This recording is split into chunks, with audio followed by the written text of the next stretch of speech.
Hi everyone, welcome to my channel. Tonight we travel back more than 2,300 years to a smoke-filled birthing room in the Palace of Pella, where a woman screams through the pains of labor, while hundreds of miles away a temple sacred to a goddess burns to the ground. Picture torchlight flickering across stone walls, a father away at war, a mother who speaks to snakes as though they were old friends. This is the story of a boy who will conquer more of the known world than any human being before him, and if you think you would have survived even a single one of his forced marches through freezing mountains and waterless deserts, I promise, you would not have lasted a week. So, before you get comfortable, take a moment to like the video and subscribe, but only if you genuinely enjoy what I do here. And while you're settling in, drop a comment with your location and your local time right now. I love picturing exactly where in the world you're drifting off tonight. Now dim the lights, maybe turn on a fan for that soft background hum, and let's ease into tonight's journey together. The palace at Pella smells of beeswax, candles, and blood-soaked linen. It is late summer, and the Queen Olympias lies in the grip of childbirth, her fingers digging into the arms of the women attending her. She is a princess of Epirus, proud and strange even by the standards of Macedonian royalty, a devotee of ecstatic religious rites that unsettle even her husband's hardened soldiers. There are whispers among the servants, the kind of whispers that follow her everywhere, that she keeps serpents in her private chambers and lets them coil around her arms during her nighttime rituals. You have to understand, in this world, snakes are not simply frightening pests. They are sacred, mysterious, tied to gods and prophecy, and Olympias uses that mystery like a second crown. King Philip II is not here. He is off campaigning, as he so often is, hammering away at rival cities with the discipline and cunning that will make Macedon the most feared military power in Greece. So it falls to the women of the household to witness what happens next, and what happens next becomes one of the most enduring legends of the ancient world. As Olympias's cries echo through the stone corridors, word arrives that on this very night, far across the Aegean Sea, one of the 7 wonders of the ancient world has gone up in flames. The great temple of Artemis at Ephesus, a marvel of marble and gold that took generations to build, burns to ash in a matter of hours. Historians still argue over the timing, whether the fire truly coincided with the birth, or whether later storytellers stitched the two events together for effect. But the ancient world does not care much for careful timelines. What it cares about is meaning, and the meaning spreads through Greece like wildfire itself. The goddess Artemis, protector of childbirth, was too busy attending the delivery of an extraordinary child to save her own temple from the flames. Imagine that story rippling outward from tavern to tavern, from soldier to merchant to priest, growing larger and stranger with every retelling, until an infant barely hours old already carries the weight of divine attention on his small shoulders. They name him Alexander, and almost immediately the stories around him begin to multiply the way moss grows on the shaded side of old stone, quietly, persistently, until it covers everything. There is a tale that Philip once dreamed he sealed his wife's womb with the image of a lion, a sign the seers told him of a son with a lion's heart. There is another stranger story, whispered mostly by Olympias's rivals at court, that Philip once caught sight of a great serpent stretched across her bed and recoiled from his own marriage bed in genuine terror, wondering if some god had come to his wife in that shape. You can feel how convenient that story is for Olympias later, when she wants the world to believe her son's true father is not a mortal king at all, but Zeus himself, king of all the gods. Whether Philip believed any of it, we cannot know for certain. What we do know is that Philip, for all his battlefield brilliance, is a man obsessed with legacy, with securing a dynasty strong enough to survive him. And in this small wailing infant he sees his chance. He sees a vessel for everything he has built and everything he still intends to build.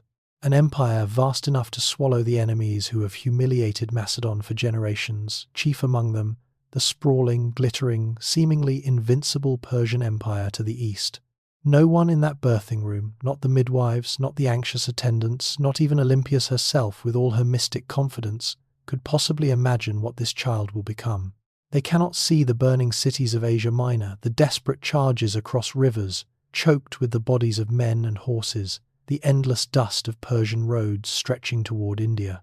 They cannot see a boy who will grow up doubting nothing, fearing almost nothing, driven by some restless hunger that no conquest, no matter how vast, will ever fully satisfy. For now, he is simply an infant, small and red-faced, wrapped tightly against the cool Macedonian night, while somewhere across the sea embers still glow where a wonder of the world once stood. And here is what you have to understand about this moment. Every legend needs a beginning, a spark, however exaggerated or embellished by time. Alexander's spark is this: a burning temple, a screaming mother and a father plotting wars he will never live to finish himself. Soon, that infant will open his eyes on a world that expects greatness from him before he can even walk. And not far from now, on the dusty training grounds outside the palace, a horse no man can tame will be waiting for him.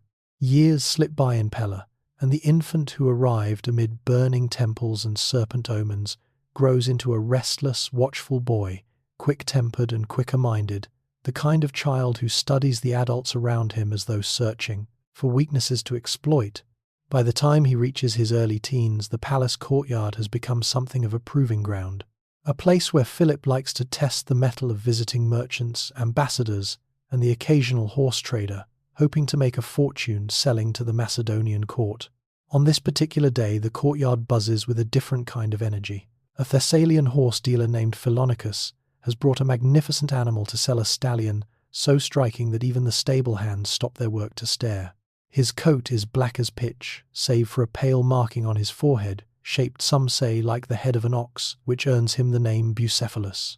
He stands taller than most war horses, his muscles rippling beneath his dark coat, and he is by any measure one of the finest animals anyone in Pella has ever seen. He is also, as it turns out, absolutely uncontrollable. Philip watches from a raised platform as his grooms attempt to bridle the horse, and one by one they fail spectacularly.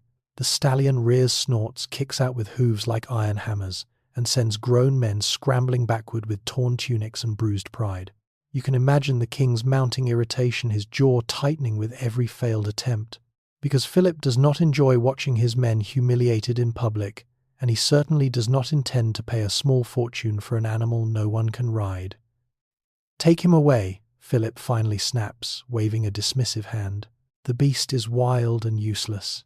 But a voice cuts through the murmuring crowd, sharp and confident, in a way that makes several nearby courtiers exchange uneasy glances. "What a horse they are losing," the young Alexander says loud enough for his father to hear, and all because they lack the skill and courage to master him. Philip turns, eyebrows raised, caught somewhere between amusement and annoyance. "You criticize your elders so easily. Do you think you could do better?"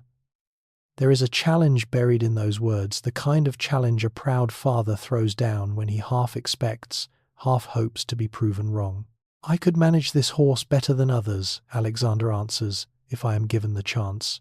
The courtyard falls quiet. Someone, perhaps one of the older attendants, lets out a short laugh, quickly stifled under Philip's glare. And here is what you have to understand about young Alexander in this moment. He has already noticed something everyone else missed, something so simple it borders on embarrassing, that grown men trained in horsemanship overlooked it entirely. As the grooms fought and struggled, dragging the stallion in tight, frustrated circles, Alexander watched the horse's eyes, not his legs, not his teeth, his eyes. And he realized the animal was terrified of his own shadow, rearing in panic every time it stretched dark and shifting across the sand in front of him. Philip, more curious now than annoyed, allows it, perhaps expecting a brief, humbling lesson for his overconfident son. Alexander walks forward calmly, taking the reins from a stunned groom, and turns Bucephalus gently so that the horse faces directly into the sun, his own shadow falling harmlessly behind him rather than dancing menacingly at his feet. The stallion's ears flick, his wild eyes soften, and Alexander strokes his neck, slowly murmuring low and steady, the kind of quiet confidence that seems to settle over the animal like a heavy blanket. Then, in one smooth motion, before anyone can stop him or even fully process what is happening, he swings himself up onto the horse's bare back. For one breathless second, the entire courtyard seems to hold still. Bucephalus tenses, and you can almost feel the crowd's collective flinch, the certainty that disaster is about to unfold in front of the king. But instead, the great stallion simply begins to move, first at a walk, then a trot, then at Alexander's urging breaks into a full thundering gallop around the courtyard, dust kicking up behind them in golden clouds. Alexander rides him hard, confidently, completely unbothered, as though he has done this 100 times before, and when he finally circles back and slows to a stop in front of his father, the silence breaks into stunned applause. Philip, historians tell us, is overcome with emotion, tears in his eyes as he watches his young son dismount. And according to the ancient biographer Plutarch, he speaks words that will echo through the centuries. Words that settle over Alexander like a second birth omen, layered atop the first. My son, seek out a kingdom worthy of yourself, for Macedonia is too small for you. Now, historians still argue over exactly how accurate this dramatic quote really is, whether Plutarch embellished the moment for storytelling flair centuries after the fact. But true or not, it captures something real. A father recognizing, perhaps, for the first time, that his son is not simply clever or stubborn, but genuinely unnervingly extraordinary. There's a small, almost comic footnote to this story that rarely makes it into the grand retellings. Bucephalus becomes so devoted to Alexander that, according to later accounts, the horse will only allow Alexander himself to mount him, refusing every other rider for the rest of his long life, sometimes with the same dramatic rearing and kicking he showed that very first day. Picture Alexander's generals years later, hardened warriors who have faced down Persian cavalry without flinching, absolutely refusing to go anywhere near that horse. But that loyalty, that bond, is still years away from being tested on real battlefields. For now, Alexander is simply a boy who tamed the untamable, a boy whose reputation begins to outpace his age. And Philip, watching his son walk the exhausted, sweat-slicked Bucephalus back toward the stables, makes a decision that will shape everything that follows. If this boy is destined for greatness, he cannot simply be left to horse tricks and battlefield instinct alone. His mind needs sharpening too, needs discipline, structure, the kind of rigorous thinking that only the finest scholar in the Greek world can provide. And so Philip sends out a summons, one that will soon bring the most brilliant philosopher of the age to a quiet retreat outside the city, to begin shaping the mind that will one day reshape the map of the entire known world. The summons Philip sends out travels far, all the way to the island of Lesbos, where a lean, sharp-eyed philosopher named Aristotle is quietly working, still relatively unknown outside scholarly circles, still years away from becoming the towering intellectual legend history will remember him as. He is at this point in his life simply a former student of Plato's academy, brilliant but somewhat restless, having drifted from Athens after his teacher's death, uncertain exactly where his ambitions might lead him next. Philip's offer changes that trajectory entirely. Tutor the crown prince of Macedon, and in exchange receive funding, prestige, and the rare opportunity to shape the mind of a future king. Aristotle accepts and soon finds himself installed not in the palace itself but in a secluded retreat called Mieza, a collection of quiet gardens, shaded walkways, and a sanctuary dedicated to nymphs. Chosen deliberately, historians believe, to remove the young prince from the constant noise and political intrigue of court life. Picture cool stone benches beneath ancient trees, the soft sound of a nearby stream, the kind of tranquil setting that seems almost designed to slow down a restless mind. Though, as you'll soon see, slowing Alexander down proves to be nobody's strong suit, not even Aristotle's. For roughly 3 years, Alexander studies here alongside a small group of other Macedonian noble youths, boys who will later become his closest companions and most trusted generals, men whose names will one day be shouted across battlefields. From Greece to India, Aristotle does not simply lecture.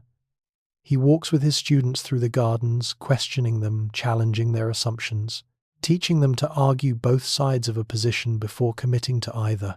This method, later called the peripatetic style, quite literally means walking about, and there is something wonderfully fitting about a future conqueror learning to think while pacing restlessly across open ground, as though even his education could not keep him still. The curriculum stretches far beyond what you might expect from a simple military education. Aristotle teaches ethics, politics, rhetoric, the art of persuasive speech that will later let Alexander rally exhausted, mutinous soldiers with nothing but words. He teaches logic, biology, medicine, even botany subjects that seem almost incongruous with the blood-soaked battlefields awaiting his student. And yet you have to understand this broad education leaves fingerprints on everything Alexander later does. When he marches through unfamiliar lands, he brings along botanists and zoologists to catalogue strange new plants and animals, sending specimens back to Aristotle himself. When he conquers cities, he sometimes spares scholars and libraries, with a reverence his soldiers reserve for almost nothing else. But it is Homer's Iliad that seems to strike the deepest chord in the young prince. And here we find one of those small telling details that reveals so much about who Alexander is becoming. Aristotle prepares a personal annotated copy of the epic poem specifically for his royal student, and Alexander becomes utterly consumed by it, not simply as literature but as something closer to scripture. He fixates particularly on Achilles, the doomed, glory-obsessed warrior who chooses a short, blazing life of legendary fame over a long, forgettable existence. Alexander begins to see himself as a kind of living echo of Achilles, and this copy of the Iliad, which soldiers later nickname the casket copy, because Alexander supposedly keeps it beneath his pillow alongside a dagger, travels with him on every single campaign for the rest of his life. Picture a young conqueror, thousands of miles from home, exhausted after a brutal day's march, unrolling a worn scroll by lamplight to read once again about a hero who died young and eternal. And here is what you have to understand about this obsession. It is not simply nostalgic comfort reading.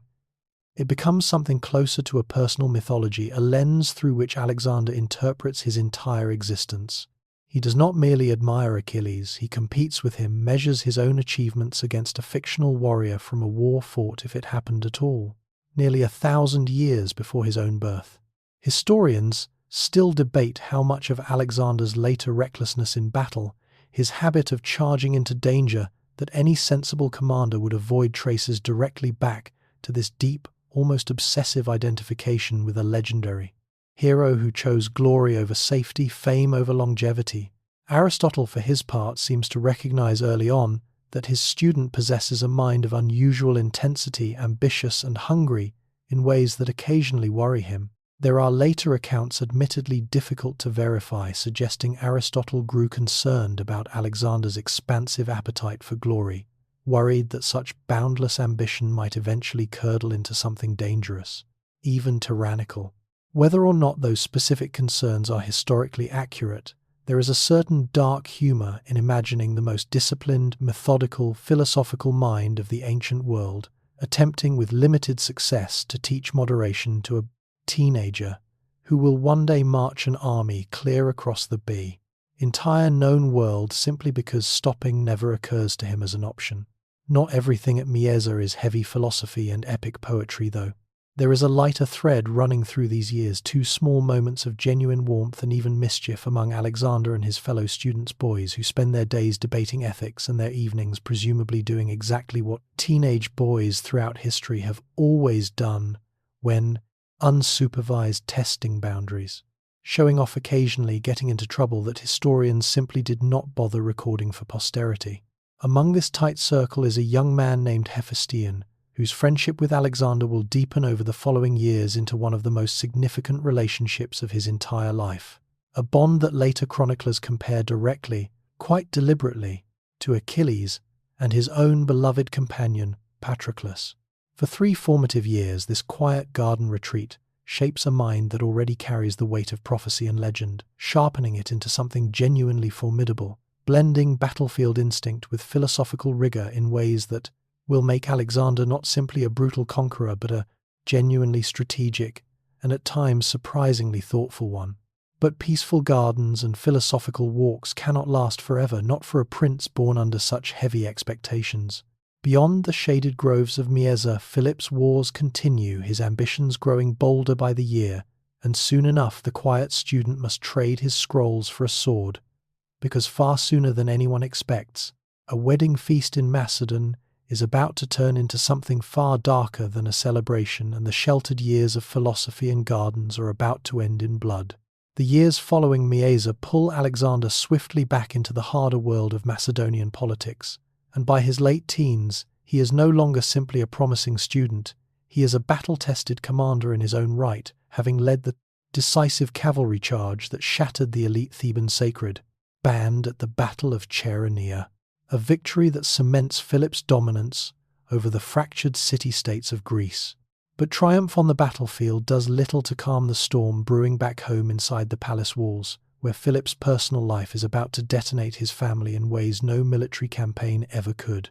Philip, ever the political strategist, has always used marriage as a tool of alliance, and by this point he has already accumulated several wives, a common practice for Macedonian kings, seeking to bind various noble houses to his throne. Olympias, for all her fierce intelligence and mystical bearing, has never held sole claim to her husband's bed, and she has learned, however uneasily, to live with that reality. But when Philip announces his marriage to a young Macedonian noblewoman named Cleopatra, not the famous Egyptian queen, but a woman from an old and proud Macedonian family, something shifts dangerously. You have to understand what makes this particular marriage different from Philip's others. Cleopatra is fully Macedonian by blood on both sides, while Olympias, despite her royal lineage, hails from Epirus, technically a foreigner in the eyes of certain conservative Macedonian nobles. This distinction matters enormously for questions of succession, and it becomes catastrophically clear at the wedding feast itself, when Cleopatra's uncle, a general named Attalus, rises during the celebrations already deep in his cups and offers a toast praying the gods will grant Philip and Cleopatra a legitimate heir to the Macedonian throne. The insult lands like a physical blow. Every eye in the hall turns toward Alexander, seated rigid with fury, watching the implication ripple outward that he himself, son of Philip and Olympias, might somehow be considered less legitimate, less Macedonian, less worthy of the crown he has spent his entire life preparing to inherit. Alexander erupts, hurling his cup across the room and shouting something to the effect of, "Am I a bastard then?" before launching himself at Attalus. Chaos breaks out, and in the middle of it, Philip himself, drunk and enraged at his son's outburst during what should have been a celebratory feast, draws his sword and lunges toward Alexander, only to trip and collapse in a humiliating heap on the banquet floor, undone by his own wine and rage rather than any real confrontation. Alexander, looking down at his stumbling father, sprawled across the stone floor, delivers a line dripping with cold contempt, one that historians have preserved precisely because of how cutting it is. From Europe into Asia, and who cannot even cross from one couch to another without falling. It is a brutal, almost cruel joke, and here is your one dry moment of levity in an otherwise tense section. Because you can just picture the stunned silence of that hall, courtiers frozen mid-breath, uncertain whether to laugh, gasp or flee, while the crown prince essentially mocks his own father's drunken collapse in front of the entire Macedonian court. The fallout is swift and painful. Olympias, humiliated and furious, retreats to her homeland of Epirus, taking her wounded pride with her. Alexander himself, now openly at odds with his father, chooses self-imposed exile as well, fleeing to the wild mountainous region of Illyria, technically hostile territory, rather than remain under his father's roof. Picture this: the golden crown prince of Macedon, the boy who tamed Bucephalus, who studied under Aristotle, now living essentially as a political refugee among people. His own kingdom has fought as enemies. It is a stunning fall from favor, and for a time the succession that once seemed so assured grows dangerously uncertain. Eventually, through the intervention of a mutual family friend, Philip and Alexander reconcile enough for the prince to return home, though the underlying tension never fully dissolves. And then, almost as if fate itself grows impatient, waiting for this fractured family drama to resolve on its own terms, a second wedding arrives, this time for Alexander's sister, also confusingly named Cleopatra, who is being married off to the king of Epirus in a grand ceremony meant to showcase Macedonian power and unity to the wider Greek world. The wedding takes place in the old capital of Aegae, and Philip, ever the showman, stages an elaborate procession through the city's theatre statues of the 12 Olympian gods, carried alongside a 13th image, unmistakably meant to represent Philip himself, blurring the line between mortal, king, and divine figure in a way that borders on staggering hubris. The crowd watches in awe as Philip walks confidently into the theatre, deliberately unguarded, wanting the assembled dignitaries from across Greece to witness his security and his strength, wanting them to see a king who fears no one. That confidence proves fatal. As Philip strides between two processions of statues, a young royal bodyguard named Pausanias suddenly breaks from the crowd and drives a dagger directly into the king's ribs. Philip collapses instantly, blood spreading across the theatre's stone floor as chaos erupts around him, guests screaming, bodyguards scrambling, the carefully staged spectacle of divine kingship shattering in an instant of very human, very mortal violence. Pausanias attempts to flee, sprinting toward waiting horses he had apparently arranged in advance, but he stumbles on a vine root and falls, and several of Philip's own bodyguard's men, who moments earlier had been part of that grand ceremonial procession, catch and kill him on the spot before he can be questioned by anyone.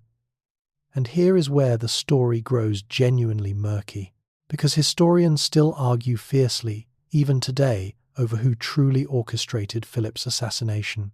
Was Pausanias acting alone out of personal grievance, having reportedly suffered a humiliating and unaddressed injustice at the hands of Attalus and his allies? Quietly arrange for his most convenient possible silencing.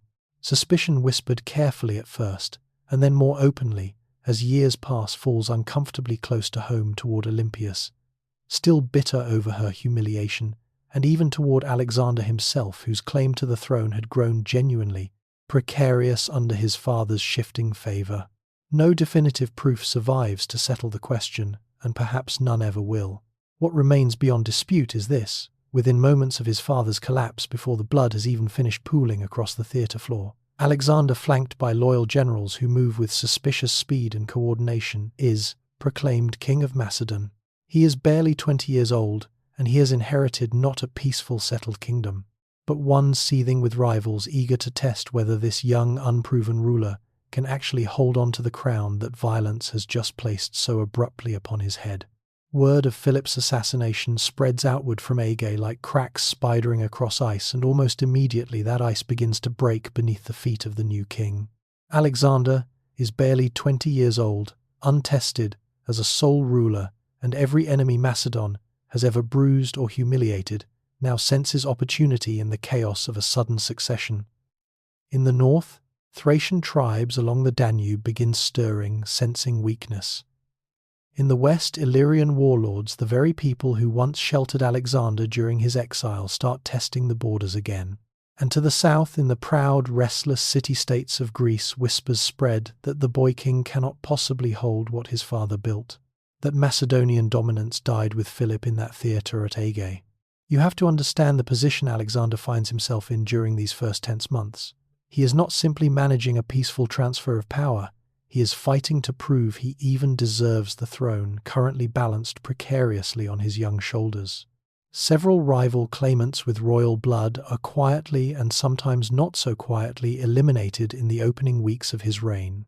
A purge historians describe with careful, uncomfortable ambiguity, because the sources disagree sharply on how much of this bloodshed Alexander personally ordered versus what his mother Olympias orchestrated on her own initiative, while settling old scores. What remains clear is that by the time the dust settles, the most dangerous rivals to Alexander's claim have been removed, and the young king can turn his attention outward toward the empire fraying at its northern and southern edges. Alexander responds to the northern threats first, and with a speed that stuns everyone watching, including, one imagines, the Thracian and Illyrian tribes who assumed they had months, not weeks, before Macedon's new ruler could possibly organize a response. He marches his army through difficult mountain terrain with breathtaking efficiency, crushing resistance along the Danube before most of Greece has even finished debating whether he poses a serious threat at all. It is here in these lightning campaigns, few history books dwell on for long, that Alexander first demonstrates the trait that will define his entire military career: an almost reckless insistence on speed, on covering distances and achieving results that seasoned generals consider simply impossible.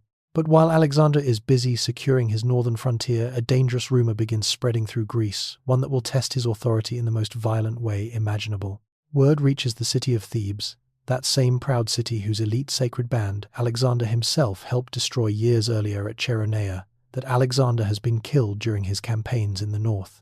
The rumor is false, entirely false, but Thebes, still smoldering with old resentment toward Macedonian dominance, seizes on it eagerly.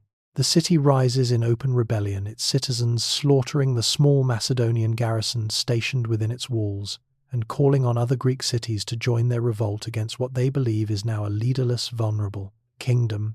And here is what nobody in Thebes anticipated. Alexander is very much alive, and he is coming for them with a speed that borders on supernatural. In just 13 days, he marches his army roughly 250 miles from the northern frontier, straight to the gates of Thebes itself. An almost unbelievable pace across difficult terrain that leaves the rebellious city no time whatsoever to secure meaningful allies or prepare adequate defenses.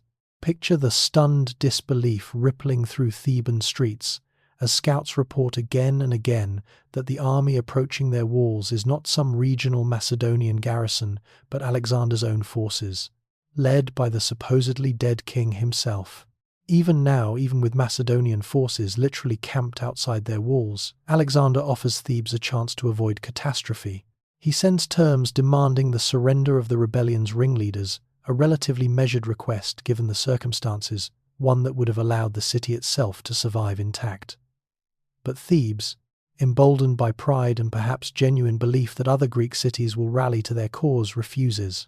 They choose instead to fight, gambling everything on the hope that Macedon's dominance over Greece is more fragile than it appears. It is a catastrophic miscalculation. The battle for Thebes is brutal, chaotic, and mercifully brief. Macedonian forces, along with troops from rival Greek cities eager to settle old scores with Thebes, breach the city's defenses and pour through the streets. What follows is not simply a military defeat, but a calculated demonstration of terror, one that Alexander allows, and by some accounts, actively directs with cold, deliberate purpose. Thebes is systematically destroyed, its buildings burned, its walls torn down stone by stone, and its surviving population, more than 20,000 men, women, and children by some ancient estimates, sold into slavery. The only structure Alexander orders spared is the house once belonging to the poet Pindar, along with the poet's descendants. A strangely specific act of mercy amid overwhelming devastation that reveals, even in this darkest moment, the lingering influence of Aristotle's literary education. A young king, apparently unwilling to erase entirely the legacy of great poetry, even while erasing an entire city from the map. The destruction of Thebes sends shockwaves through every Greek city that might have contemplated rebellion. And here is what you have to understand about the calculation behind this brutality. Alexander is not simply punishing Thebes for its specific uprising. He is sending an unmistakable message to every other city watching nervously from a distance, a message written in ash and rubble and the chains of enslaved citizens being marched away from their ruined homes. The message is simple and terrifying: doubt me at your absolute peril. It works immediately and completely. Cities that had been quietly weighing rebellion suddenly find themselves falling over one another to send envoys pledging loyalty and tribute to the young king. Athens itself, home to the finest orators and philosophers in the Greek world, hastily dispatches representatives begging forgiveness for even entertaining thoughts of revolt, terrified of sharing Thebes' smoldering fate. Within a shockingly short span of time, the entire question of whether Alexander possesses the strength and ruthlessness necessary to hold his father's kingdom together has been answered decisively and brutally in the ashes of one of Somplag, Greece's oldest and proudest cities. With Greece now cowed into submission and his northern borders secured, Alexander turns his attention toward the ambition his father never lived to fulfill: the sprawling, wealthy, seemingly invincible Persian Empire waiting across the calm sea. Soon he will stand on the shores of Asia Minor for the first time, ready to hurl himself quite literally into a war that will consume the rest of his life. But that crossing and the audacious, almost theatrical gesture with which Alexander begins it is a story for what comes next. Spring arrives on the shores of the Hellespont, that narrow, treacherous stretch of water separating Europe from Asia, and Alexander stands at the prow of his ship, watching the far coastline shimmer faintly in the morning haze. Behind him stretches a fleet carrying somewhere around 35,000 soldiers, a combined force of Macedonians and allied Greeks, infantry and cavalry, engineers and siege specialists, everything Philip spent decades assembling, and Alexander now intends to hurl against the largest empire the world has ever known. Ahead of him lies Persia, a domain so vast it stretches from the Aegean coast all the way to the mountains of what is now Pakistan, ruled by a king, Darius III, who commands resources and manpower that dwarf anything Macedon can field. You have to understand just how audacious this crossing truly is. Persia has humbled Greek city-states before, has crushed rebellions, and bought loyalty with seemingly bottomless treasuries of gold. Its empire spans dozens of nations, dozens of languages, satrapies stretching across deserts and mountain ranges that would take months simply to travel through, let alone conquer. And here comes a 22-year-old king from a kingdom most of the civilized world considers a rough, half-barbarian backwater on Greece's northern fringe, crossing the water with an army a fraction the size of what Persia could theoretically muster if it fully mobilized. By any rational calculation, this expedition should end in catastrophic, humiliating failure. But Alexander has never particularly cared for rational calculations when they conflict with his own sense of destiny. As the ships near the Asian shore, Alexander does something that instantly signals exactly what kind of campaign this is going to be, a gesture so theatrical, so deliberately mythologized that you can practically feel him performing for history itself, even in this earliest moment. Rather than simply disembarking like any ordinary commander, he hurls his spear from the ship, watching it arc through the air and bury itself in the sand of the Asian coastline before leaping down himself, fully armored, becoming by his own declared intention the first man to set foot on Persian soil, claiming the entire continent as territory won by the spear seized by right of conquest, rather than granted by any king's permission. It is pure theatre, calculated and unmistakable, and it works exactly as intended, rippling through his army as a story that spreads from soldier to soldier around campfires. In the following days, their young king does not simply lead them into Asia, he claims it, physically, symbolically, the moment his boots touch the ground. But theatre alone will not defeat Darius's empire, and Alexander knows it. Before marching inland to confront the gathering Persian forces, he detours toward a site heavy with meaning for a young man raised on Homer's verses and obsessed since childhood with the legendary heroes of the Trojan War. He travels to the plains near ancient Troy itself, or at least the site the ancient world believed to be Troy. And here, in what can only be described as an act of profound personal mythology, Alexander performs a series of deeply symbolic rituals. He visits what locals claim is the tomb of Achilles, his lifelong hero, and according to ancient accounts, he strips naked and runs around the tomb in a traditional gesture of honor, then lays a wreath upon it, while his beloved companion, Hephaestion, performs the same ritual at the nearby tomb believed to belong to Patroclus, Achilles' closest companion, deliberately echoing that ancient, legendary friendship. And here is a small, almost wistful detail historians love to dwell on. Alexander reportedly remarks, gazing at Achilles' tomb, that the legendary warrior was fortunate to have had Homer to immortalize his deeds, ensuring his glory would echo down through the centuries. It is a strikingly self-aware comment from a young man who is at this very moment actively constructing his own legend in real time, staging these very rituals with an audience of soldiers and future historians very much in mind. He also allegedly takes up an ancient shield, said to have been used during the actual Trojan War itself, carrying it with him afterward into his own battles. Another deliberate thread connecting his campaign to the mythological past he has worshipped since childhood. From this symbolic beginning, Alexander turns his attention to the practical business of war, and word soon reaches him that Persian satraps, regional governors commanding significant forces of their own, are gathering an army along a river, called the Granicus, positioning themselves to block his advance before he can penetrate deeper into Persian territory. This is not yet Darius himself. The great king remains far to the east, seemingly unconcerned that this upstart Macedonian expedition poses any serious threat requiring his personal attention.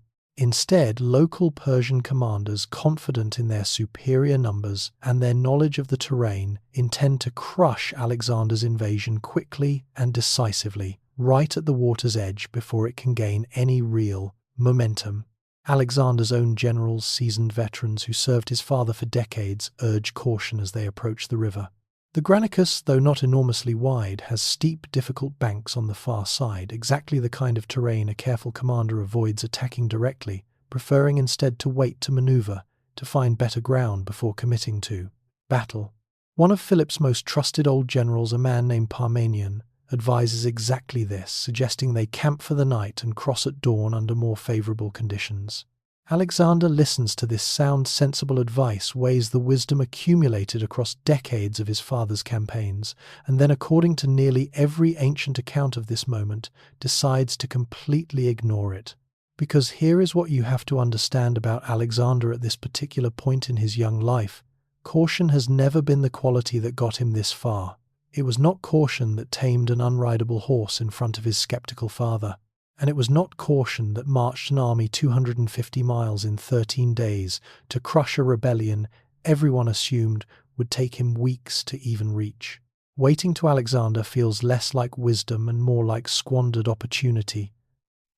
A gift handed to an enemy who might use the delay to gather reinforcements or simply lose their nerve and retreat before he can prove decisively, right at the very beginning of this grand campaign, exactly what kind of king has come to claim their empire. And so, as the sun begins its slow descent over the Granicus River, Alexander makes a choice that will either establish him as history's boldest military genius or get him killed in the very first real battle of his Asian campaign. The sun sinks low over the Granicus River, painting the water in shades of burnished copper, and across that water on the far bank the Persian line stretches out in grim, glittering formation. You can see it clearly from Alexander's side rank after rank of Persian cavalry, some of the finest horsemen in the ancient world, positioned directly along the steep riverbank itself, an unusual and, by conventional military wisdom, deeply flawed formation. Behind this cavalry screen wait ranks of Greek mercenary infantry, tough, battle-hardened soldiers fighting for Persian gold, rather than any loyalty to the Persian crown, held deliberately in reserve, watching the river with the patient, professional detachment of men who have seen plenty of battles before and expect to see plenty more.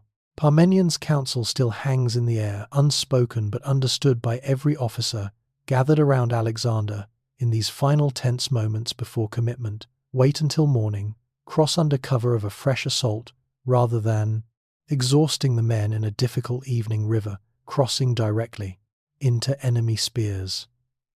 It is sound, sensible, thoroughly professional advice, the kind that has kept armies alive and functional for generations. Alexander looks at that advice, weighs it against the mounting hunger inside him, to prove something immediately and unmistakably to every soldier watching, to every Persian satrap who assumes this campaign will collapse at its very first real test, and he rejects it entirely. He orders his forces into position for an immediate crossing. And here is what you have to understand about the choice he makes next, a decision so reckless by conventional standards that even his own veteran officers must have exchanged uneasy glances. He chooses to lead the cavalry charge himself, positioning himself not safely behind his lines, directing the battle from a distance but at the very front, unmistakable in his gleaming armor, and the two tall white plumes rising from his helmet deliberately visible to every enemy soldier on that riverbank. This is not simple bravado, though bravado certainly plays its part. Alexander understands something fundamental about leadership in this era of warfare. Soldiers fight harder, more fiercely, when they see their king sharing every single danger alongside them, rather than watching safely from some distant hilltop. And so, as dusk deepens over the Granicus, Alexander spurs his horse forward into the water, plunging directly into the crossing at the head of his companion cavalry, the elite mounted force that forms the tip of the Macedonian spear. The Persian cavalry, watching this audacious crossing unfold, hurls itself forward to meet the challenge head-on, and the battle that erupts is chaotic, brutal, and desperately close fought, almost from its very first moments. Picture the scene, horses screaming and rearing in the shallow water, spears shattering against shields.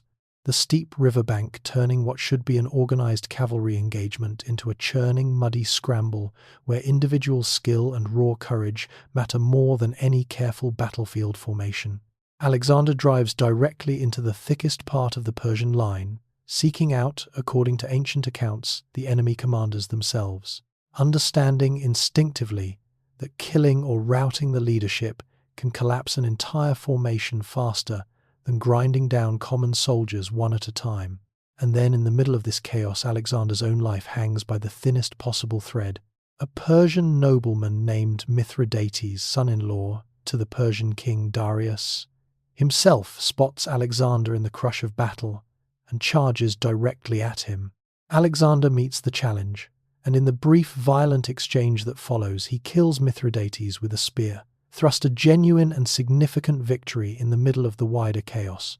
But the moment of triumph is fleeting, because another Persian nobleman, a man named Rosas, witnesses his kinsman's death and immediately swings his own weapon at Alexander's exposed head with tremendous force. The blow lands directly on Alexander's helmet, and here is the detail that should make your skin crawl a little as you picture it. The impact is powerful enough to actually split the metal helmet apart, slicing through to graze Alexander's scalp beneath it. For one terrifying instant, the entire campaign, the entire future empire that has not yet even begun to take shape, teeters on the absolute edge of ending, right here in the shallow, blood-churned waters of an unremarkable river in the very first major battle Alexander has ever personally commanded.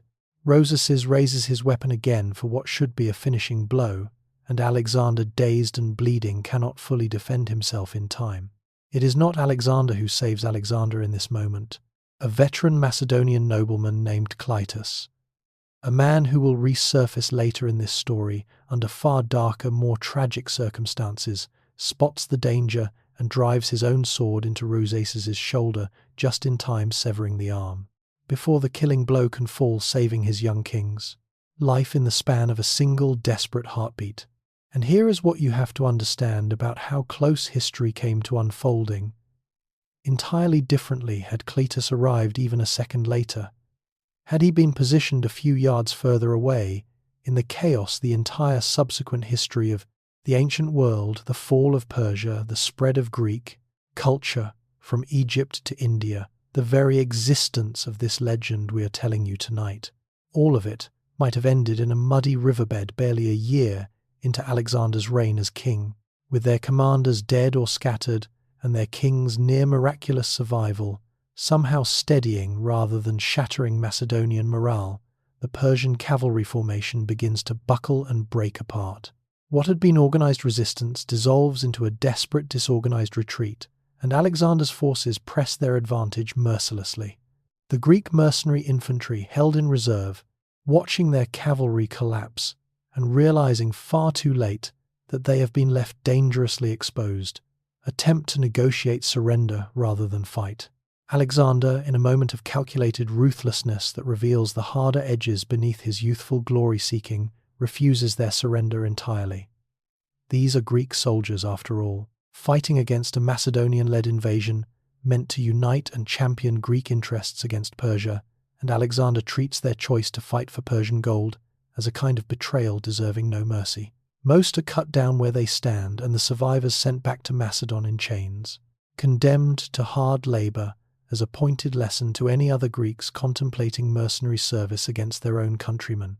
When the dust and blood finally settle along the riverbank, the scale of Alexander's victory becomes clear, and it is staggering. Persian losses number in the thousands, while Macedonian casualties remain remarkably, almost suspiciously light by comparison. Word of this victory begins spreading rapidly across Asia Minor, carried by merchants and travelers, and frightened Persian officials fleeing westward, and city after city along the coast begins reconsidering its loyalty to a Persian crown that has just watched its western defenses crumble in a single evening's chaotic fighting. Alexander, nursing a scalp wound that will leave a permanent scar and a story he will surely tell for years afterward, understands immediately what this victory means. The gate into Asia has not simply been opened, it has been kicked violently off its hinges. But ahead of him lies something even stranger than combat, a legendary knot tied by an ancient king impossible to untangle. waiting in the city of Gordium to test whether Alexander's confidence extends beyond the battlefield and into the realm of prophecy itself. The road inland from the coast winds through increasingly unfamiliar territory, and as Alexander's army advances deeper into Asia Minor, city after city along the way surrenders without a fight, their governors and citizens having already heard in vivid and rapidly exaggerating detail exactly what happened to Persian resistance at the Granicus. You have to understand what this means practically. Alexander is no longer simply fighting battles.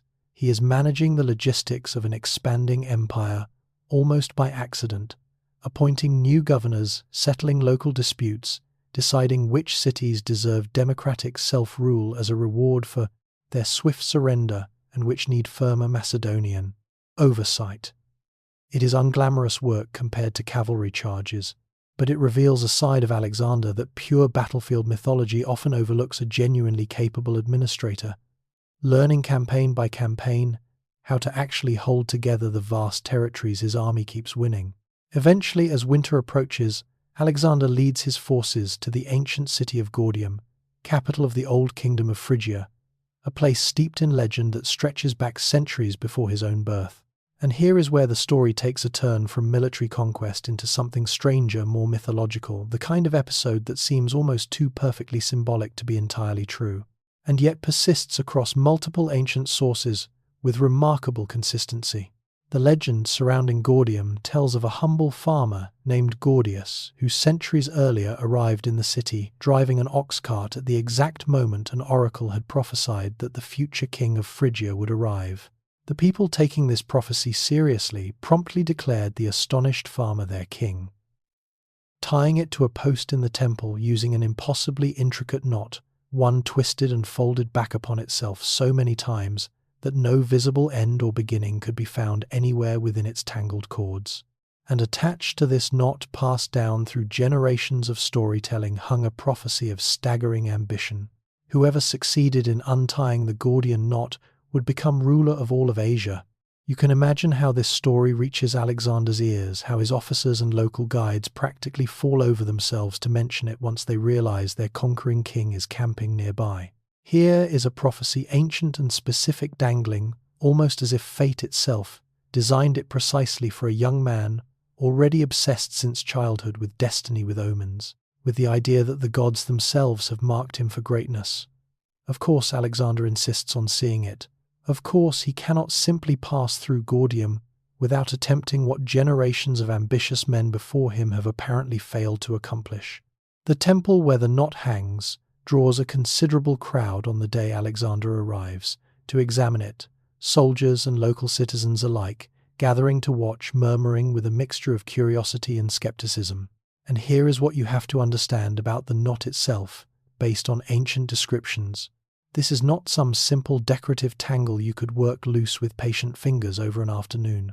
The cords are made from tough cornel bark, thick and weathered by centuries of exposure, wound and interwoven so densely that the ends themselves are said to be completely hidden, tucked invisibly somewhere within the mass of twisted fiber, deliberately impossible to locate by conventional means. Alexander approaches the cart and begins working at the knot with his fingers, and for a period of time that ancient sources describe, with varying levels of drama, he genuinely attempts to untie it through legitimate effort, searching for some loose end, some starting thread that might unravel the whole tangled mass if pulled correctly.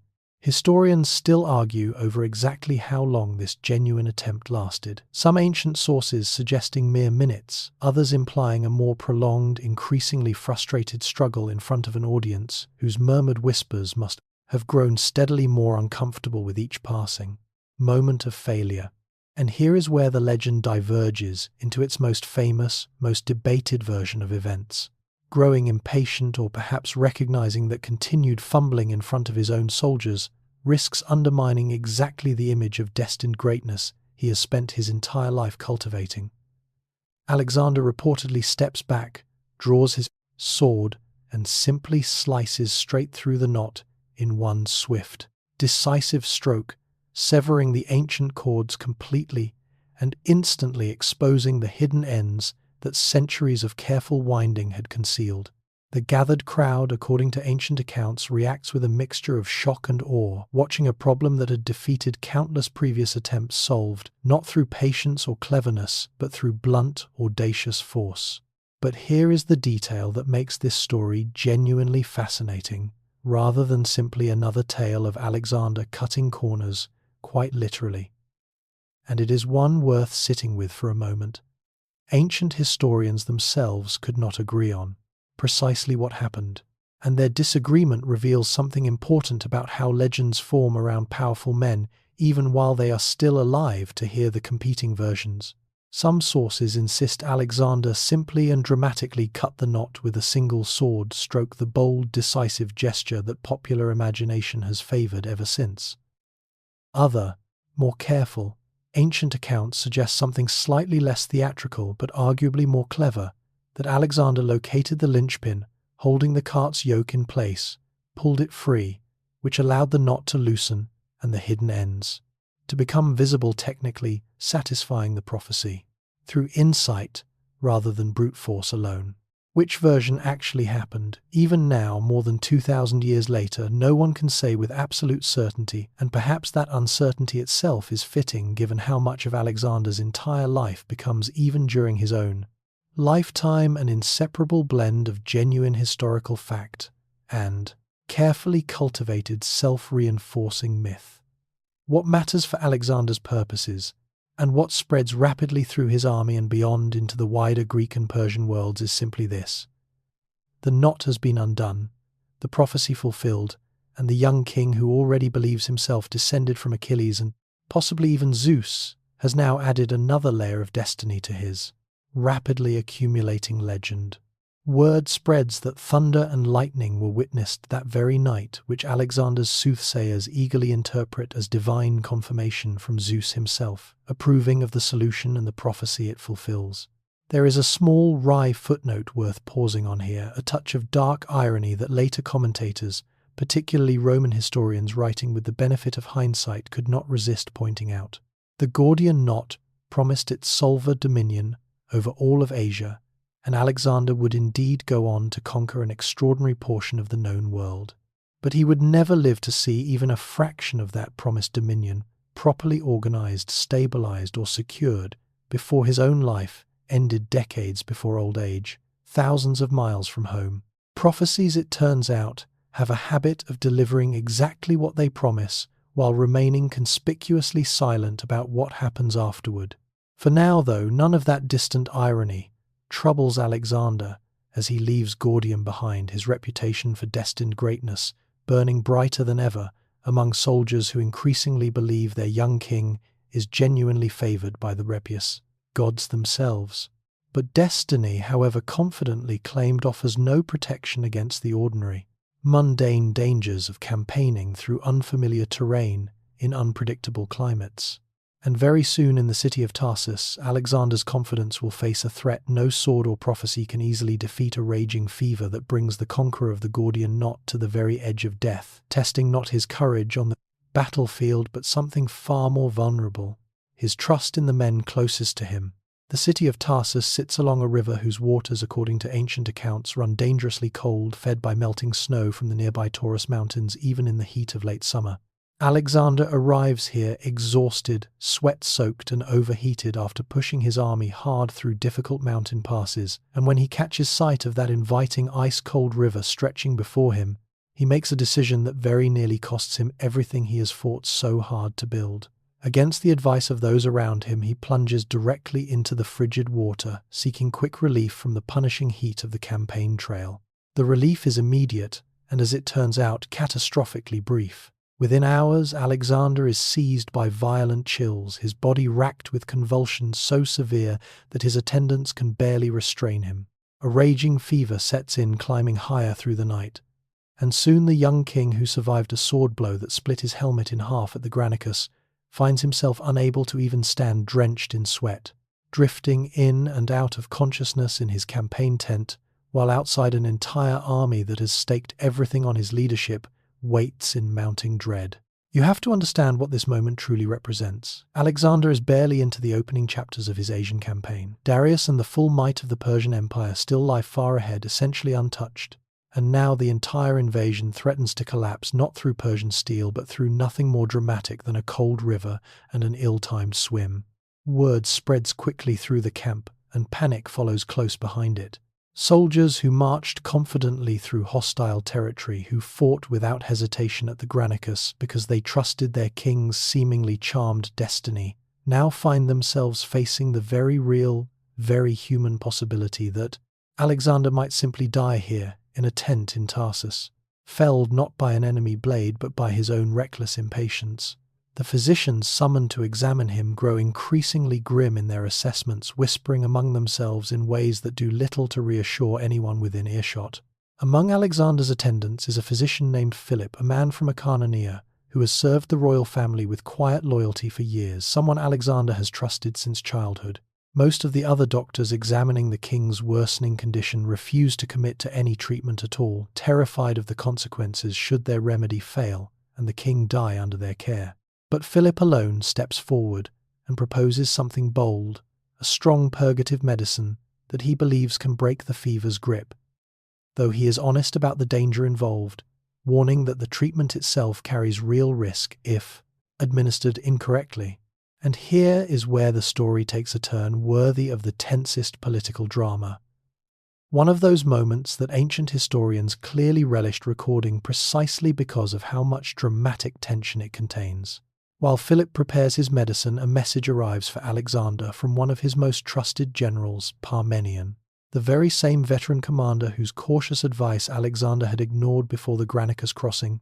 The letter contains a devastating accusation. Parmenion warns that Philip has been bribed by Darius himself, promised an enormous fortune and even marriage to one of the Persian king's daughters in exchange for poisoning Alexander under the guise of medical treatment. Picture the impossible position this places Alexander in. He lies, weakened, feverish, barely able to lift his own head, and now must decide in a matter of hours whether to trust the medicine prepared by a man who has served him faithfully for years, or to believe an accusation of treachery arriving from one of his father's most experienced generals, a man with decades of political instinct and absolutely no obvious reason to lie about something this serious. Refuse the medicine and the fever may well kill him regardless. Drink it, and if Parmenion's warning proves accurate, he will have handed Darius the easiest, most humiliating victory imaginable, ending an entire war of conquest with nothing more than a cup of poison and a moment of misplaced trust.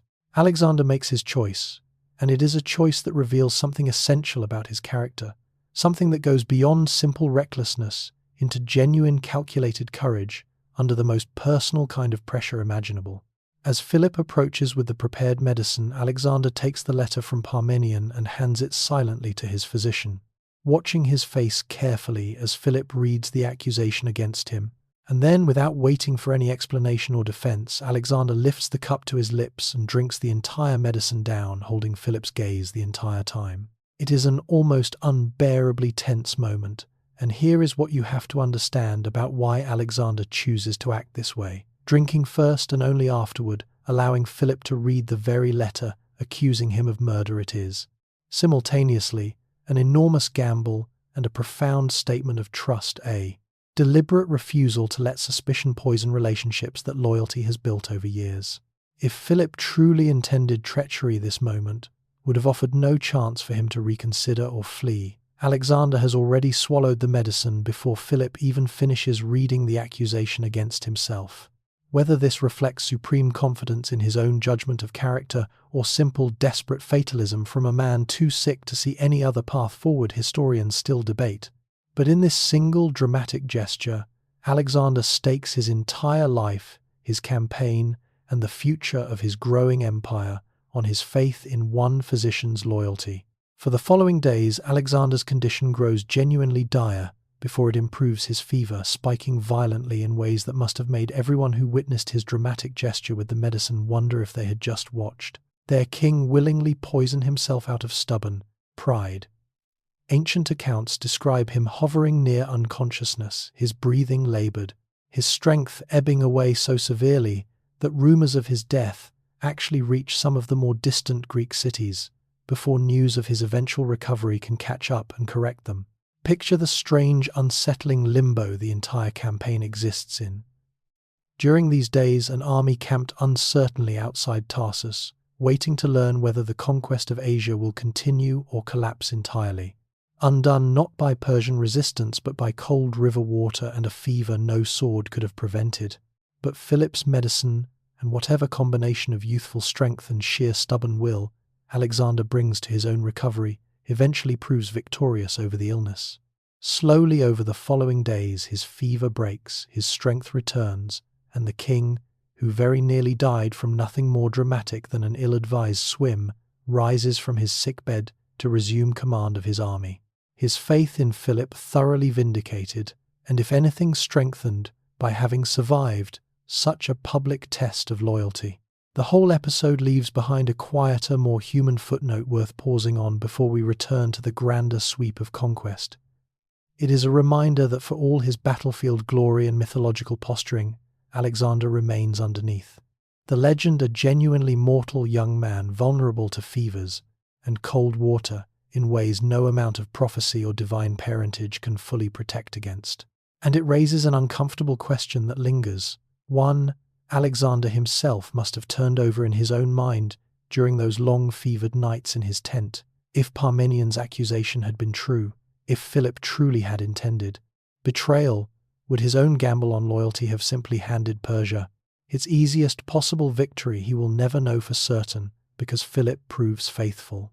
But this question of trust, of which men around him deserve absolute confidence and which do not, is one that will resurface again and again throughout the remainder of Alexander's life, sometimes with consequences far darker than a feverish illness in a tent outside Tarsus. For now, though restored to health and eager to prove his brush with death has not diminished his ambitions, Alexander turns his army eastward once more, marching toward a narrow coastal battlefield where for the very first time he will finally face Darius himself, and where the fleeing Persian king will leave behind something far more valuable than his crown. News reaches Alexander, now fully recovered and pushing his army southward along the coast, that Darius himself has finally taken the field, no longer content to leave the defense of his empire to regional satraps and mercenary commanders.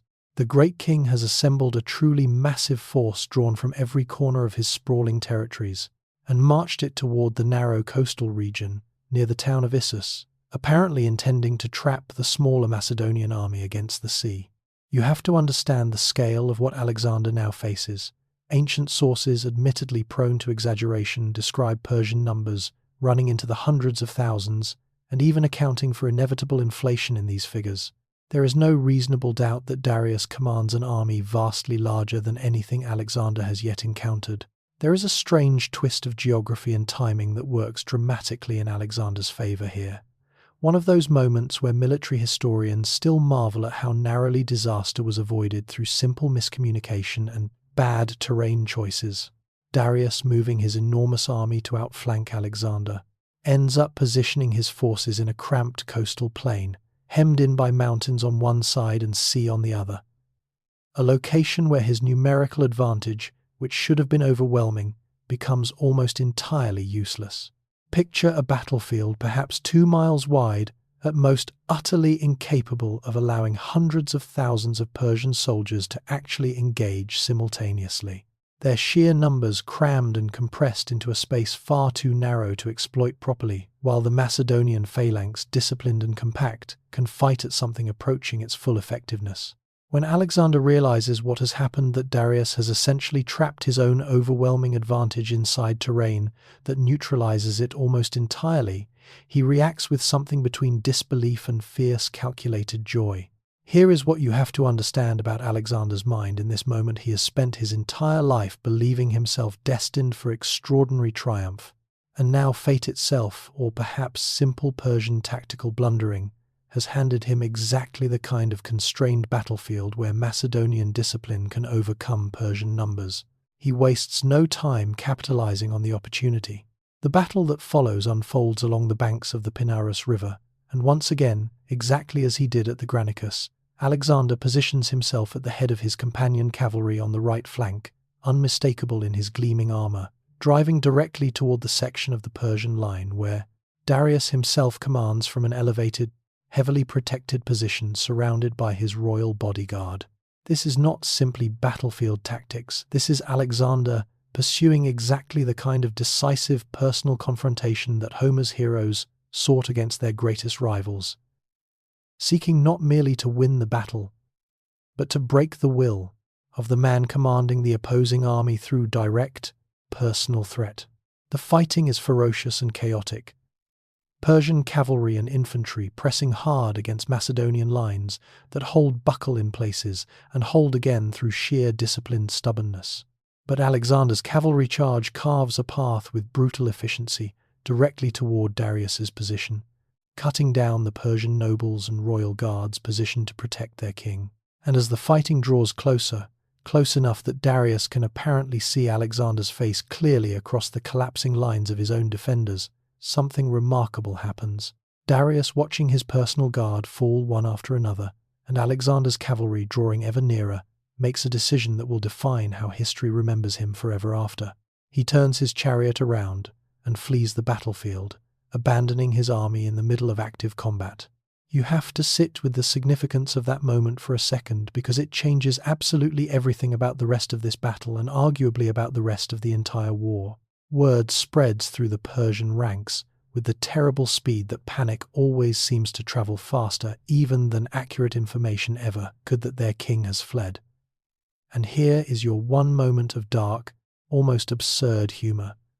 Amid the carnage, Darius apparently flees so hastily that he abandons his own royal chariot entirely, along with his bow, his shield, and even his royal cloak, switching to a swifter horse in such frantic haste that Alexander's pursuing forces later recover the discarded chariot as something close to a trophy, a physical symbol of just how thoroughly the great king's nerve broke in the face of Alexander's charge.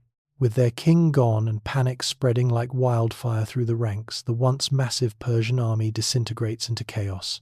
What had been an overwhelming force just hours earlier collapses into a desperate, disorganized rout, soldiers trampling each other in the narrow terrain, trying to escape the very geography that had trapped their numerical advantage, now trapping their retreat as well. Macedonian forces pursue relentlessly, and the slaughter that follows is immense. Persian casualties mounting into staggering numbers as the battle transforms from a contest of armies into simple, brutal pursuit. But it is what Alexander discovers afterward, left behind in the abandoned Persian camp, that produces one of the most genuinely fascinating and telling episodes of his entire campaign. In his desperate flight, Darius has abandoned not only his chariot and royal regalia, but his own family, his mother Sisygambis, his wife Statira, and his children, all left behind in the royal tents, now entirely at the mercy of the conquering Macedonian king. Picture the terror these women must have felt, prisoners of an invading army, uncertain whether they face slavery, execution, or worse, at the hands of the young conqueror who has just shattered their empire's greatest army. Alexander's response to this situation reveals a side of his character that surprises even his own soldiers, and it becomes almost immediately part of the growing legend surrounding him across both Greek and Persian territories. Rather than treating the captured royal women as spoils of war to be exploited or humiliated, Alexander visits them personally and, according to multiple ancient sources, treats them with genuine, careful respect, assuring them of their safety, and even in a detail historians love recounting, honoring Persian royal customs and titles in his interactions with them. There is a particularly touching, almost comic story preserved in ancient accounts describing how Sisygambis, Darius's own mother, initially mistakes Alexander's close companion Hephaestion for the king himself, given his impressive height and bearing, and bows before the wrong man entirely, a mistake that mortifies her until Alexander graciously waves away her embarrassment, reportedly remarking that Hephaestion too is an Alexander, meaning another version of himself, a friend so close as to be practically interchangeable. This treatment of the royal family is not simply generous sentiment, though genuine respect likely plays some part in it. It is also, and perhaps primarily, calculated political strategy of the highest order. Alexander understands that he is not merely trying to defeat Darius militarily. He is attempting to eventually rule over vast Persian territories himself, and demonstrating mercy and honor toward the royal family sends a powerful message throughout the Persian world. Submission to Alexander does not mean humiliation or destruction, but rather a transition of power that respects dignity even in total defeat.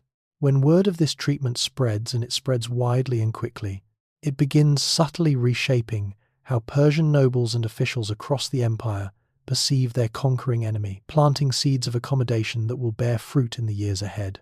Darius himself, fleeing eastward to regroup and rebuild his shattered forces, eventually sends messengers to Alexander with an offer, one meant to end this devastating war on terms the defeated king can still live with. He offers a massive ransom for his captured family, proposes a marriage alliance, and offers to cede substantial Persian territory in exchange for peace. When Alexander's advisors hear the terms, old Parmenion reportedly remarks that if he were Alexander, he would accept such generous conditions immediately. Alexander's response, delivered with the same cold confidence that has defined every major decision of his young life, becomes one of his most quoted lines. "So would I if I were Parmenion." He rejects Darius's offer entirely, because Alexander has not crossed into Asia seeking mere territory or ransom money. He intends to be quite simply king of it all, and no partial victory, however generous the terms, will satisfy an ambition that has been building since a childhood spent memorizing the exploits of Achilles. Ahead lies an island fortress that the entire ancient world considers impossible to conquer, and Alexander, predictably, has already decided he intends to take it anyway. With Darius fleeing eastward to lick his wounds and rebuild an army from the vast eastern provinces of his empire, Alexander makes a decision that puzzles some of his own officers, one that seems on the surface to delay the pursuit of the very rival he has just humiliated at Issus. Rather than chasing Darius immediately into the Persian heartland, Alexander turns his army southward along the Mediterranean coast, working methodically through the port cities of Phoenicia and toward Egypt. You have to understand the strategic logic behind this apparent detour. Persia's navy remains a genuine threat, capable of striking at Greece itself or cutting Alexander's own supply lines while he ventures deeper into Asia. And that navy depends almost entirely on ports along this very coastline for its ships, its sailors, and its supplies. Deny Persia its coastal harbors, Alexander reasons, and you effectively strangle its fleet without ever having to fight a single naval battle at sea, an arena where Macedonian forces hold no real advantage whatsoever. City after city along the Phoenician coast falls into line with this strategy, surrendering peacefully as Alexander's reputation for both military brilliance and, when warranted, brutal reprisal precedes him. But then his army reaches Tyre, and here the campaign encounters an obstacle unlike anything it has faced before, a challenge that will test Alexander's patience and ingenuity for months, in ways no previous battle, however desperate, ever managed to do. Tyre is not simply a city, it is practically its own fortress kingdom built on a rocky island, roughly half a mile off the mainland coast, surrounded by walls that in some places rise over 150 feet directly out of the sea itself. For centuries, this island position has made Tyre effectively unconquerable, weathering sieges from Assyrian and Babylonian kings alike, without ever truly falling, protected by both its formidable walls and the simple, stubborn fact that no army without a substantial navy could ever hope to reach it. Picture the scene as Alexander's forces arrive on the mainland shore and gaze across that half-mile of open water toward walls that seem to mock every siege engine and battle tactic his army has used so successfully up to this point. The Tyrians, confident in their island's historical invincibility, initially offer Alexander a seemingly reasonable compromise. They will acknowledge his authority, they say, and even allow him to make sacrifices to their patron god, but they refuse to let his army physically enter the city itself, wary of exactly what unrestricted access might mean for their pass independence. It is, in many ways, a diplomatically clever offer, a way of nominally submitting while retaining genuine autonomy. And it is exactly the kind of half-measure that Alexander, having just rejected Darius's own generous peace terms with contemptuous ease, has absolutely no interest whatsoever in accepting. Alexander's response reveals once again that streak of stubborn, almost obsessive determination that has defined every major challenge of his young life so far. If Tyre will not simply open its gates, he decides, then he will remove the very thing that makes the city unconquerable in the first place, its status as an island. He orders his engineers to begin construction of a massive causeway, a land bridge built entirely from timber, stone and rubble, stretching directly across that half-mile of open sea toward Tyre's walls. An engineering undertaking so audacious that even by the standards of Alexander's already legendary career, it stands out as something genuinely unprecedented. You have to picture the sheer scale of physical labor this project demands. Thousands of soldiers alongside local laborers pressed into service spend weeks hauling stone and timber into the shallow waters near the mainland shore, driving pilings into the seabed, packing rubble and earth to build a foundation solid, enough to eventually support siege towers and battering rams. The work grows increasingly difficult and dangerous the further the causeway extends from shore, because as the water deepens, Tyrian ships sail out from the city to harass the construction directly, raining arrows and flaming projectiles down onto exposed workers, while Alexander's engineers scramble to erect protective screens and towers to shield the ongoing labor. The Tyrians growing increasingly desperate as this impossible causeway inches steadily closer to their walls, month after month resort to increasingly creative countermeasures. In perhaps the most dramatic of these efforts, they load an old ship with flammable material, dried wood soaked in pitch and sulfur, weight it deliberately to keep its bow low in the water, and set it ablaze before ramming it directly into the timber towers Alexander's men have constructed at the causeway's leading edge. The resulting inferno destroys weeks of painstaking construction work in a matter of hours, flames leaping high enough to be seen from the mainland Macedonian soldiers diving into the water to escape the collapsing, burning structures. It is a genuine, significant setback, the kind of dramatic reversal that might have convinced a less stubborn commander to abandon the entire enterprise and simply bypass Tyre altogether. Alexander predictably does no such thing. If anything, the setback seems to harden his resolve further, and he orders the causeway rebuilt wider and better protected, this time while simultaneously pursuing a second strategy, running in parallel, gathering an actual naval fleet of his own. This is where the siege of Tyre takes an unexpected turn that few observers on either side of the conflict could have predicted. Several Phoenician cities that had already submitted to Alexander, along with the island kingdom of Cyprus, contribute their own warships to his cause, essentially handing Alexander a genuine navy capable of challenging Tyre's own fleet, directly on the water, something that would have seemed almost unthinkable when this siege first began. With his newly assembled fleet now blockading Tyre's harbours, and his causeway finally nearing completion after months of grinding, dangerous labour, Alexander presses the siege toward its brutal climax. Siege engines and battering rams, mounted now on ships as well as the completed sections of causeway, begin pounding relentlessly against Tyre's massive walls, seeking out weaknesses in the ancient fortifications. After months of siege, a breach finally opens in the city's defences, and Macedonian soldiers, exhausted and furious after so many months of frustration, pour through the gap in a final, overwhelming assault. What follows is brutal, even by the standards of ancient siege warfare, where captured cities that resisted particularly stubbornly rarely received gentle treatment. Tyre's defenders fight desperately in the narrow streets, but the outcome is no longer genuinely in doubt. When the fighting finally ends, the city that had considered itself unconquerable for centuries lies broken. Thousands of its citizens killed in the final assault, and thousands more, according to ancient sources, sold into slavery. A fate that echoes uncomfortably back to what happened years earlier at Thebes, when Alexander first demonstrated the price of prolonged resistance to his authority. The siege has taken roughly 7 months, an extraordinary investment of time and resources for a single city.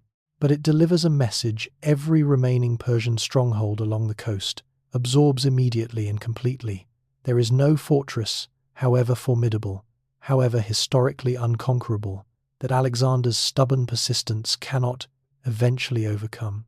With the coast now thoroughly secured and Persian naval power effectively neutralized, Alexander turns his gaze toward Egypt, and toward a pilgrimage deep into the desert that will pose him a question far stranger and more personal than any siege wall ever could. Egypt greets Alexander not with the resistance he has grown accustomed to across the Persian Empire, but with something closer to open relief. And it is worth pausing here to understand why, because the reception waiting for him along the Nile reveals just how deeply Persian rule has been resented by the peoples living under it. For nearly 2 centuries, Egypt has chafed under Persian domination, its temples and traditions treated with a dismissive contempt that generations of Egyptians have neither forgotten nor forgiven. When Alexander arrives, the Persian satrap governing the territory, recognizing the hopelessness of resistance after what happened at Tyre, simply surrenders without a fight. And the Egyptian people themselves welcome the Macedonian king as something closer to a liberator than a conqueror. You have to understand what Alexander does with this welcome, because it reveals once again the political shrewdness lurking beneath his relentless battlefield ambition. Rather than treating Egypt merely as another conquered province to be administered and taxed, Alexander embraces Egyptian religious tradition with genuine enthusiasm, making sacrifices to Egyptian gods and, in the ancient city of Memphis, participating in ceremonies that formally recognize him as pharaoh, a living god-king in the eyes of Egyptian religious tradition, heir to thousands of years of divine kingship, stretching back to the age of the pyramids themselves. Picture the priests of Memphis accustomed to Persian rulers who barely acknowledged Egyptian gods at all, now crowning a young Macedonian conqueror with all the elaborate ceremony. Their ancient traditions demand genuinely believing they have found a ruler who respects rather than dismisses their sacred customs. Along the Nile Delta, Alexander also founds what will become one of the most consequential cities in the ancient world. A new port city he modestly names after himself, Alexandria. He personally selects the site according to ancient accounts, walking the ground himself and sketching out the basic layout of streets and walls. Drawn to a location with excellent natural harbors and easy access to both the Mediterranean and the fertile Nile Valley beyond. Here is a small, quirky detail historians enjoy recounting. With no chalk or paint readily available to mark out his planned city boundaries on the ground, Alexander's engineers reportedly use barley meal instead, pouring long white lines across the sand to outline where walls and streets should eventually rise. Almost immediately, flocks of birds descend and devour much of this makeshift barley outline, an omen that unsettles Alexander's attendants until his seers reinterpret it somewhat conveniently as a sign that the city will grow so prosperous it will one day feed people from every corner of the earth. Alexandria, of course, will go on to become exactly that, one of the greatest cities of the ancient world, home to its most famous library. Though Alexander himself will never live to see the city that bears his name grow into anything more than a rough construction site along the Egyptian coast. But it is what Alexander does next, deep in the unforgiving desert west of the Nile, that reveals something far more personal and revealing about the young king's inner world than any city foundation or religious ceremony ever could. He organizes an expedition difficult and genuinely dangerous to reach a remote desert oasis called Siwa, home to an oracle of the god Ammon, whom the Greeks associate closely with their own supreme god Zeus. This is not a casual detour. The journey to Siwa stretches across roughly 300 miles of brutal waterless desert terrain, and ancient accounts describe the expedition running into serious trouble almost immediately, losing their bearings amid featureless dunes and violent sandstorms that erase any visible landmarks or tracks. Here is where the story grows genuinely strange, layered with the kind of mystical detail that surrounds so much of Alexander's life, impossible to fully verify yet persistent across multiple ancient sources. As the expedition wanders, lost in the desert, growing increasingly desperate, they are saved, according to these accounts, by an unlikely guide, a pair of talking crows, or in some versions, a pair of serpents that appear and lead the lost party unerringly towards Siwa's hidden oasis. Historians still argue over whether this detail reflects a genuine garbled memory of actual desert guides, perhaps birds that simply happened to fly toward known water sources and were reinterpreted afterward through a mythological lens, or whether it is simply another layer of legend added retroactively to a story that Alexander himself had every incentive to encourage, given how neatly it reinforces the sense of divine favor following him everywhere he travels. Whatever guided them, the exhausted expedition eventually stumbles into the lush, unexpected greenery of the Siwa oasis. A genuinely startling sight after so many days trudging through empty desert palm groves and freshwater springs rising. Suddenly, amid an endless sea of sand, and here in the temple sacred to Ammon, Alexander seeks a private audience with the oracle, insisting on entering the inner sanctuary alone, without even his closest companions present, to witness whatever exchange takes place between himself and the priests, who serve as the oracle's voice. This is the detail that makes the entire Siwa episode so genuinely tantalizing to historians, because Alexander never fully reveals what question he asked or what answer he received. He emerges from that private audience, according to ancient accounts, looking deeply satisfied, even transformed, but remains almost entirely silent about the specifics of what transpired inside. What we do know, pieced together from scattered ancient sources, and the rumors that inevitably followed Alexander for the rest of his life, is that the oracle's priests greeted him with a title that would have struck deep into his most cherished, lifelong beliefs about his own destiny. Son of Ammon, a title that, given the close Greek association between Ammon and Zeus, essentially confirms in religious terms exactly what Olympius had whispered and hinted at since his infancy, that Alexander's true father is not Philip at all, but the king of the gods himself. You have to sit with what this moment means for a man who has spent his entire life measuring himself against the legendary heroes of Homer's Iliad, who has already visited Achilles' tomb and run rituals of honor around it, who has grown up hearing his own mother's mystical stories about serpents and divine visitations. Here in this remote desert temple, Alexander apparently receives something close to official religious confirmation of his own divine parentage, delivered by priests whose authority on such matters carries genuine weight throughout the ancient Mediterranean world. Whether Alexander himself genuinely believed this claim in some literal, sincere sense, or whether he simply recognized its enormous political value, a divine pedigree that would help legitimize his rule over the vast religiously diverse territories he was rapidly conquering, remains one of the most debated questions among historians, studying his psychology and motivations. What is certain is that this claim, once planted at Siwa, never fully leaves him again. In the years that follow, Alexander increasingly begins expecting others to treat him with something approaching genuine religious reverence, a shift in behavior that will eventually create serious friction with his own Macedonian soldiers and officers, proud men who followed a mortal king into battle, and grow increasingly uncomfortable being asked to treat their commander as something closer to a living god. That tension simmering quietly beneath the surface for now will not remain hidden forever. But for the moment Alexander leaves Siwa satisfied, his sense of destiny burning brighter than ever, and turns his attention back toward the unfinished business, waiting for him to the east, where Darius has spent the better part of a year rebuilding an army of truly staggering size, determined to end this Macedonian invasion once and for all on a battlefield of his own choosing. Nearly 2 years have passed since Darius fled the battlefield at Issus, abandoning his own family in his desperate escape, and in that time the Persian king has not been idle.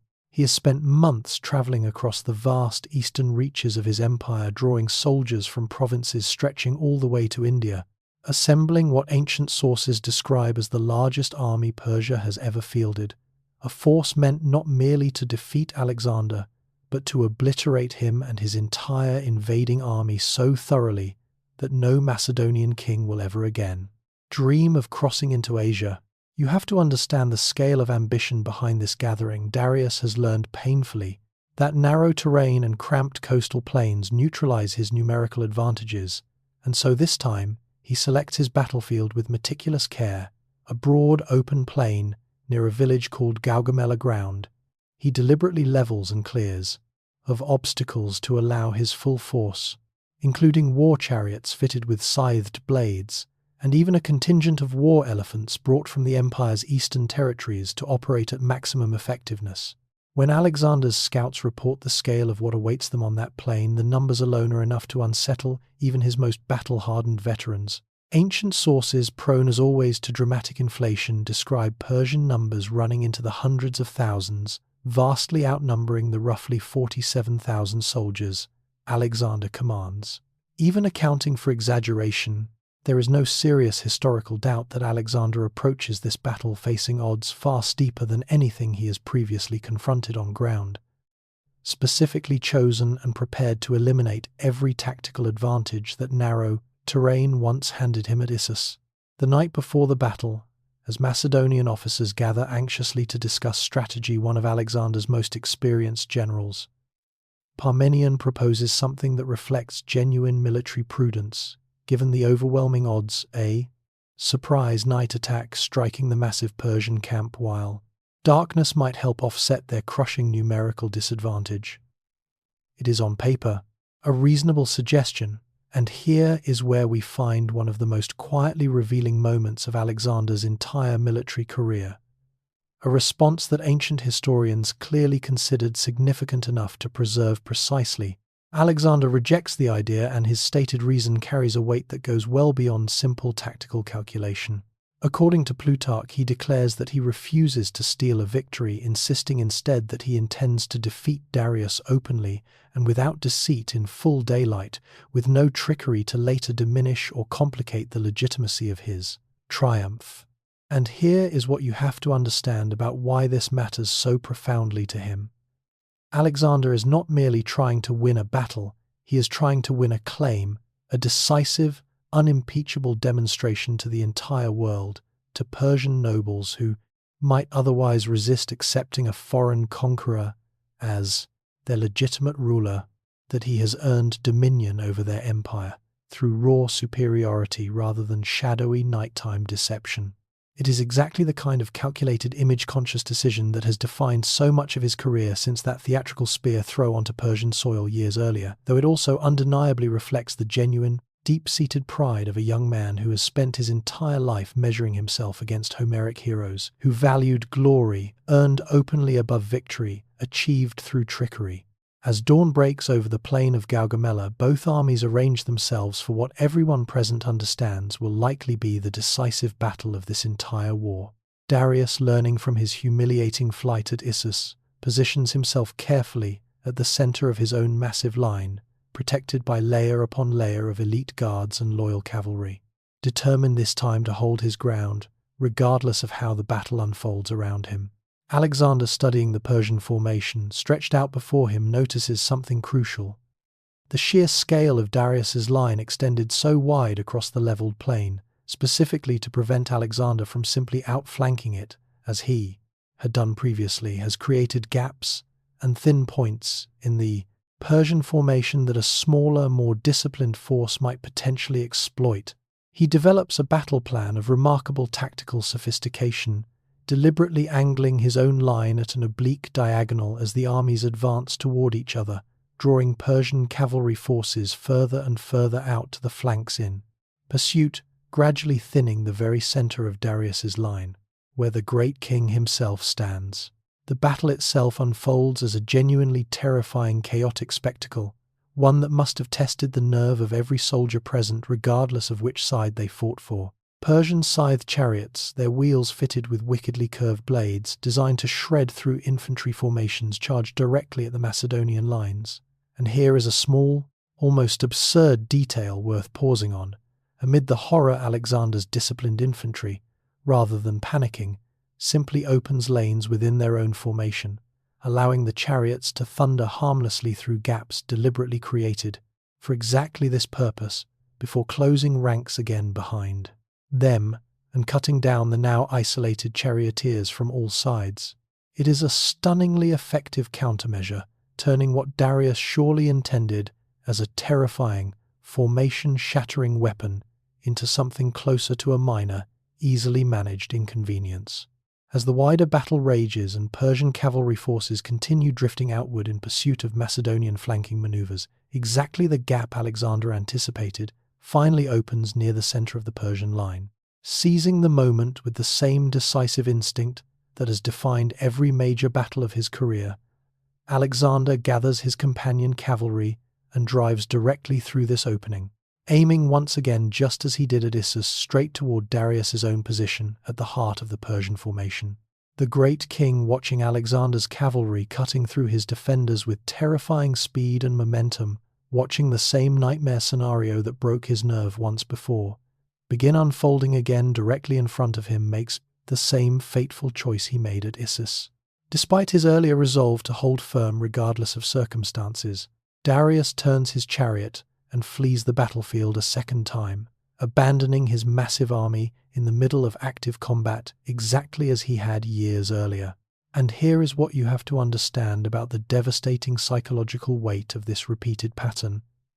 Whatever slim chance Darius might have had to rally his forces and turn the tide evaporates the instant word spreads once again through Persian ranks that their king has fled. An army of hundreds of thousands, meticulously assembled over nearly 2 years, begins disintegrating into panicked, chaotic retreat. The same catastrophic collapse that doomed his forces at Issus, repeating itself here, on ground specifically, chosen to prevent exactly this outcome. Alexander forced to choose between continuing his pursuit of the fleeing Darius, or turning back to assist Parmenion, whose forces on the opposite flank find themselves under severe pressure from Persian cavalry, makes the harder, more disciplined choice riding back to stabilize his own lines rather than chasing personal glory in pursuit of the fleeing king. It is a decision that likely costs him the chance to capture or kill Darius on this particular day, but it reflects a growing tactical maturity, a young commander increasingly capable of subordinating personal ambition to the practical demands of ensuring his entire army survives the battle intact. When the fighting finally ends, the scale of Alexander's victory at Gaugamela proves staggering, arguably the single most decisive battle of his entire career, effectively shattering Persian military power beyond any realistic hope of recovery. Darius escapes once again, fleeing eastward with a dwindling band of loyal followers, his authority and prestige now catastrophically damaged by 2 consecutive battlefield collapses that have become impossible for even his most devoted supporters to ignore or excuse.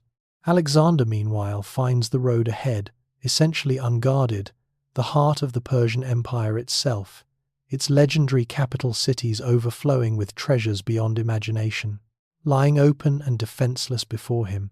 Ahead waits Babylon, and beyond it the glittering ceremonial capital of Persepolis, where Alexander's growing appetite for glory is about to collide catastrophically with something far darker, a night of wine, fire, and destruction that will haunt his legacy for the rest of his life and long after.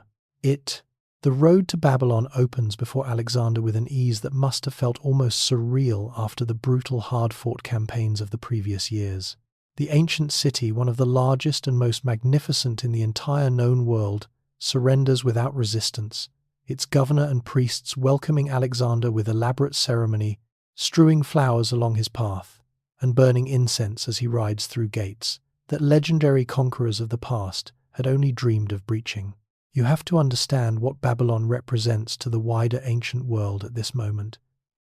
It is not simply a captured city, it is one of the great cultural and religious centers of Mesopotamian civilization, home to towering temples and hanging gardens that already exist as legend even in Alexander's own time. He spends weeks here resting his exhausted army, participating in religious ceremonies, honoring the Babylonian god Marduk, once again demonstrating that same shrewd political instinct for embracing local traditions rather than simply imposing Macedonian customs by force. But Babylon, for all its splendor, is merely a waypoint. Ahead lies Persepolis, the ceremonial and spiritual heart of the entire Persian Empire. A city that exists less as a practical administrative capital and more as a magnificent, awe-inspiring monument to Persian royal power itself, built specifically to overwhelm visiting dignitaries and tribute-bearers with the sheer, staggering wealth and majesty of the Achaemenid dynasty. Picture vast columned halls rising from massive stone terraces, walls carved with intricate reliefs depicting representatives from every corner of the empire, bringing tribute to the Persian king, and treasuries stocked with wealth, accumulated across 2 centuries of imperial taxation and conquest. Gold and silver in quantities so vast that ancient accounts describe requiring literally thousands of pack animals simply to transport the plundered treasure away once Alexander finally claims it. The march toward Persepolis is not entirely bloodless, however, and here we encounter one of the more genuinely brutal episodes of Alexander's entire campaign, one that historians still debate in terms of both its military necessity and its Moral cost. Passing through a narrow mountain corridor known as the Persian Gates, Alexander's forces encounter fierce resistance from a Persian garrison that has fortified the pass, inflicting significant casualties on Macedonian troops attempting a direct frontal assault. It takes a difficult flanking maneuver through treacherous winter terrain guided by a local shepherd familiar with hidden mountain paths, for Alexander to finally outmaneuver the defenders and force his way through toward the Persian heartland beyond. When Alexander's army finally arrives at Persepolis itself, the city's governor, recognizing the hopelessness of resistance after the devastating defeat at Gaugamela, surrenders the city without further significant fighting. What follows next, though, stands as one of the most genuinely puzzling and troubling episodes of Alexander's entire career, a dramatic departure from the careful, calculated mercy he has shown toward conquered populations in cities like Babylon and even to a significant degree in Egypt. Alexander allows his soldiers to plunder Persepolis with a thoroughness and brutality that shocks even observers accustomed to the harsh realities of ancient warfare. The city's treasuries are stripped bare, its wealth loaded onto what ancient sources describe as thousands of camels and mules for transport, representing quite possibly the largest single transfer of wealth in the ancient world up to that point in history. But the plundering extends well beyond simple treasure, into genuine widespread violence against the city's population. And here you have to sit with the discomfort of this moment, because it sits so uneasily alongside the image of calculated, image-conscious mercy Alexander has cultivated at nearly every previous stop along his campaign. And then weeks after the initial plundering has already taken place, comes the episode that history remembers most vividly and most controversially about Alexander's time in Persepolis, the burning of the magnificent royal palace. Complex itself, ancient accounts differ substantially on exactly how and why this fire begins, and historians still argue fiercely over which version, if any, captures the genuine truth of that night. One tradition recorded by several ancient historians describes a night of heavy drinking and celebration among Alexander's officers and companions. A raucous party that includes, according to this version of events, an Athenian courtesan named Thais, who reportedly delivers an impassioned speech urging Alexander and his companions to set fire to the palace as symbolic revenge for the Persian king, Xerxes' own burning of Athens' temples generations earlier during the Greco-Persian Wars. In this telling, the drunken company, swept up in the emotional, almost theatrical symbolism of the moment, marches together carrying torches and deliberately sets the magnificent palace ablaze, transforming centuries of accumulated Persian royal grandeur into ash within a single night of wine-fueled impulse.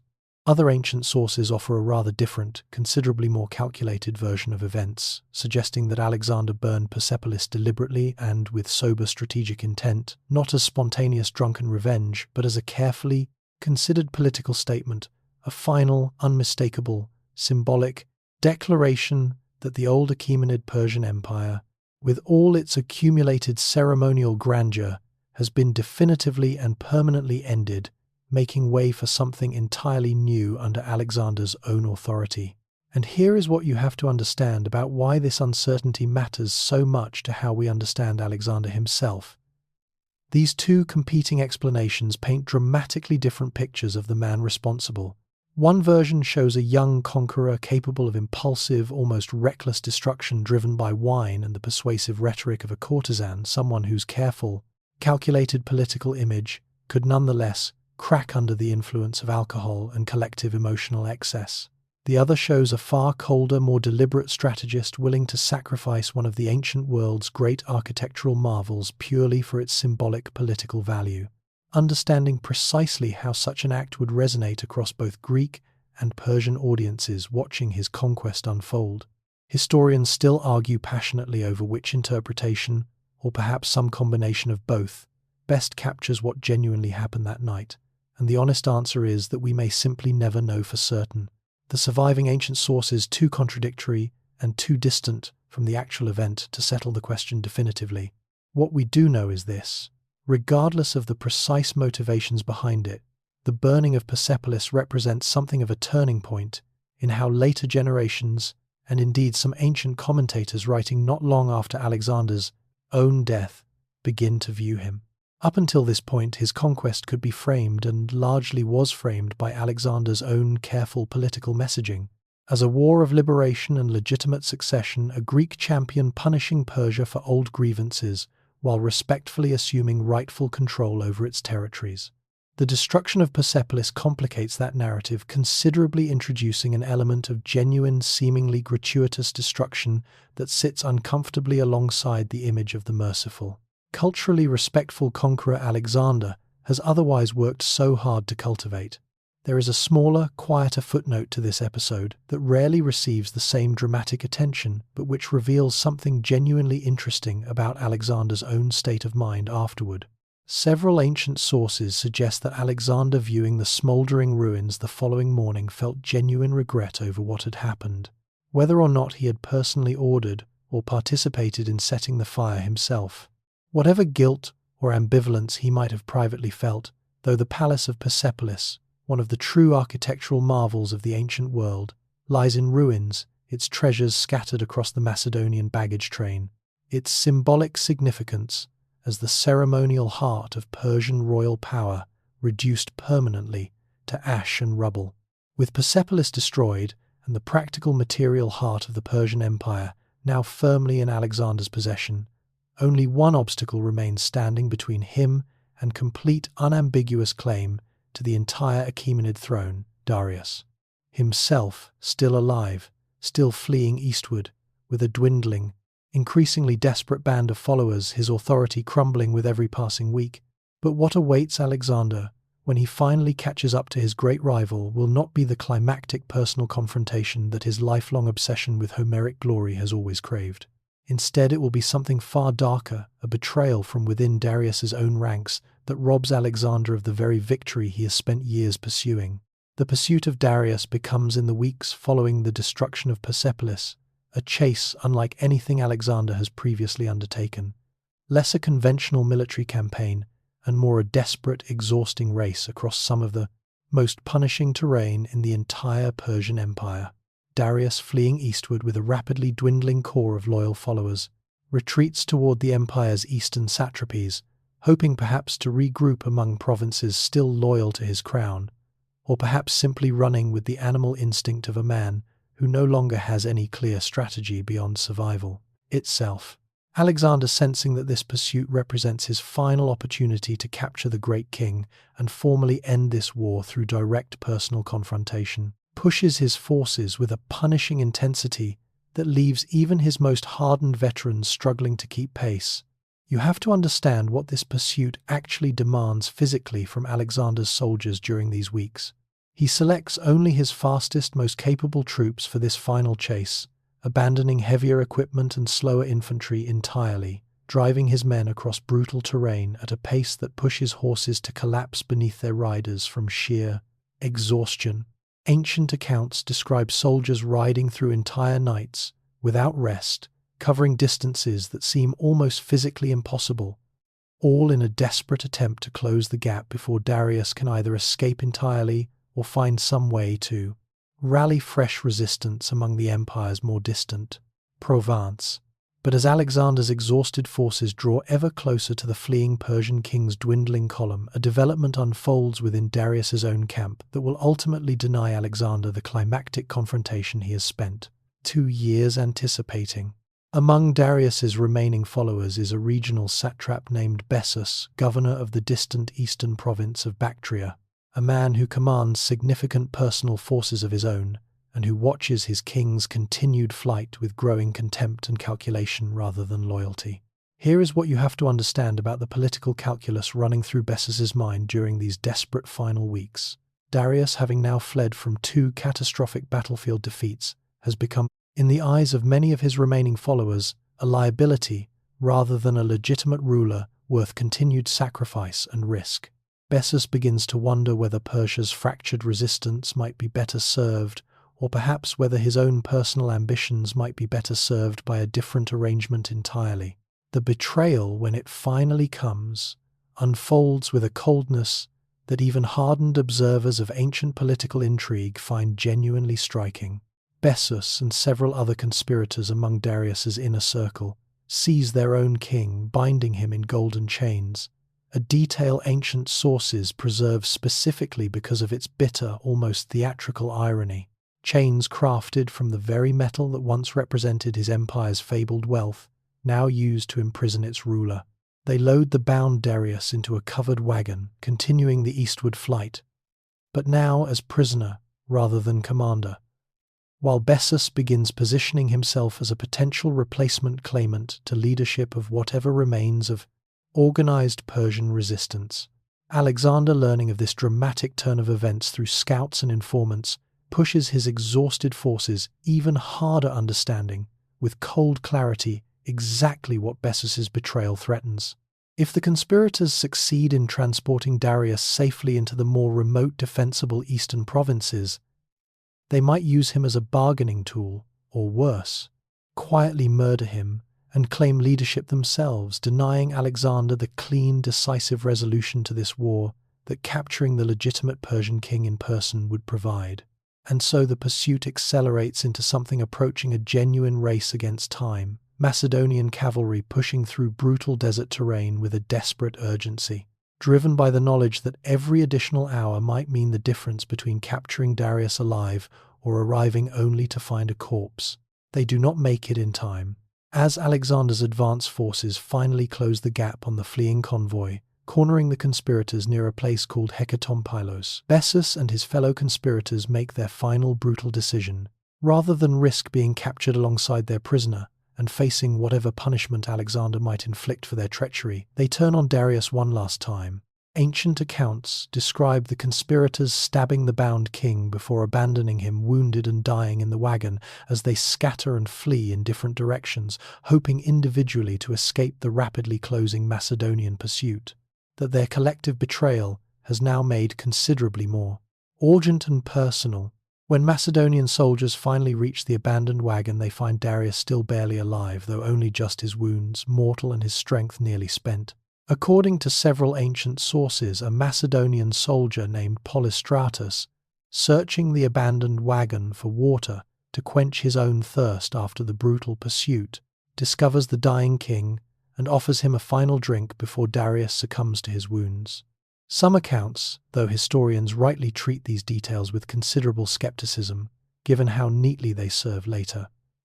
Macedonian political messaging claim that Darius in his final moments expressed something close to gratitude toward Alexander, acknowledging him as a worthy and merciful conqueror, and even in the most dramatically embellished versions requesting that Alexander avenge his murder and asking his family to accept Macedonian rule. Whether or not Darius genuinely uttered any such reconciliatory words in his final breaths, what is certain is that Alexander arrives at the scene only shortly after the great king has already died, robbed by mere hours, or perhaps even merely 2 minutes of the personal confrontation he has spent years relentlessly pursuing across thousands of miles of hostile territory. Picture the strange, almost anticlimactic weight of this moment for a young man who has modeled his entire life on Homeric ideals of glory, won through direct personal combat against worthy rivals, only to find his greatest adversary already dead, murdered not by Alexander's own hand in righteous battle but by treacherous subordinates seeking to save their own skins. And here is what you have to understand about how Alexander chooses to respond to this frustrating, unsatisfying conclusion to his years-long pursuit, because it reveals once again that same calculated political intelligence that has guided so many of his previous decisions throughout this campaign. Rather than treating Darius's death as simple welcome good fortune, removing his final rival without requiring further bloodshed, Alexander instead publicly and elaborately mourns the fallen Persian king, ordering his body sent back to Persepolis for a full royal burial, according to traditional Persian customs, treating his defeated enemy's remains with exactly the same careful, dignified respect he showed toward Darius's captured family years earlier after the Battle of Issus. This is not simple sentiment. It is once again calculated political theatre aimed at an audience far broader than his own soldiers. By mourning Darius and honouring him with proper royal burial, Alexander positions himself not as a foreign invader who destroyed a legitimate Persian king, but rather as his rightful successor and even avenger. A ruler who can credibly claim the throne through respectful succession rather than raw conquest alone, while simultaneously casting Bessus and his fellow conspirators as the true villains of this story, regicides deserving punishment rather than reward for their treachery. It is a masterful piece of political messaging, transforming an ending that denied Alexander his desired personal glory into an opportunity that actually strengthens his broader claim to legitimate rule over the entire Persian Empire. But even as Alexander secures this political advantage from Darius's death, a darker, more troubling pattern begins emerging within his own inner circle during these very same weeks. One that has nothing to do with defeated Persian kings, and everything to do with the mounting pressures of command, the intoxicating weight of near-total victory, and the fraying relationships between Alexander and the very companions who have fought loyally alongside him since the earliest days of this long campaign. Because soon, in a moment of wine-soaked rage that will haunt him for the rest of his life, Alexander's own hand will strike down not a Persian enemy but one of his oldest and most trusted friends. With Darius dead, and the formal structure of the old Persian Empire effectively dissolved, Alexander finds himself in a strange, unprecedented position, the ruler of territories so vast they stretch from Greece to the borders of India, and yet increasingly uncertain how to actually consolidate and govern the sprawling empire he has conquered largely through relentless, forward momentum rather than careful administrative planning. You have to understand the psychological shift beginning to unfold within Alexander during these years, because it matters enormously for understanding the darker episode this section must now confront. Having claimed the title of Great King, having received religious confirmation of divine parentage at Siwa, having conquered more territory than any previous ruler in recorded history, Alexander begins increasingly adopting elements of Persian royal custom and ceremony, including practices that strike many of his own Macedonian officers as deeply, uncomfortably foreign. Chief among these adopted customs is something called proskynesis, a traditional Persian gesture of respect toward royalty that involves bowing or even prostrating oneself before the king, a practice that carried no particular religious weight within Persian culture itself, functioning more as formal, court etiquette than genuine worship. But to Macedonian and Greek sensibilities, steeped in a very different cultural tradition that reserves such complete physical submission exclusively for the gods themselves, Alexander's growing insistence on this custom feels like something far more troubling. A king who once led men as a first among equals, now apparently demanding to be treated as something closer to a living deity. This tension simmers beneath the surface of Alexander's court for months, creating quiet resentment among his oldest Macedonian companions, men who fought alongside him since Chersonea and the Granicus, who watched him nearly die from fever and helmet-splitting sword blows, who feel entitled to a certain blunt, honest familiarity with their king that these new Persian-influenced customs seem designed specifically to eliminate. And it is against this backdrop of mounting cultural and personal tension that we arrive at one of the single darkest, most genuinely tragic episodes of Alexander's entire life. A night in the distant city of Maracanda that will haunt him for the remainder of his days. The setting is a wine-soaked banquet, the kind of raucous, heavy-drinking celebration common throughout Macedonian military culture, where officers gather to feast, boast, and drink themselves into increasingly loose-tongued camaraderie. Among those present is Clytus, nicknamed Clytus the Black, a veteran officer of considerable standing and, crucially, the very same man who saved Alexander's life years earlier at the Granicus River, severing the arm of the Persian nobleman Rosaces just before his blade could deliver a killing blow to Alexander's split and bleeding helmet. Clytus is no minor figure in Alexander's life. He is a man to whom Alexander quite literally owes his continued existence, a bond that makes what unfolds this particular evening all the more devastating.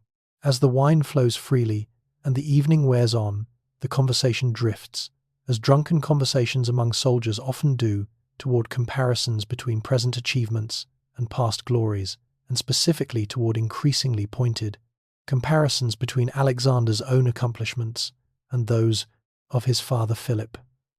Some of the assembled officers, perhaps sensing an opportunity to flatter their king, begin praising Alexander extravagantly, suggesting his achievements have utterly eclipsed anything Philip ever managed to accomplish, going so far as to diminish Philip's very real military accomplishments in order to elevate Alexander's own legend even further. Cleitus, already deep in his cups and never a man inclined toward diplomatic restraint, even when sober, finds this flattery increasingly intolerable.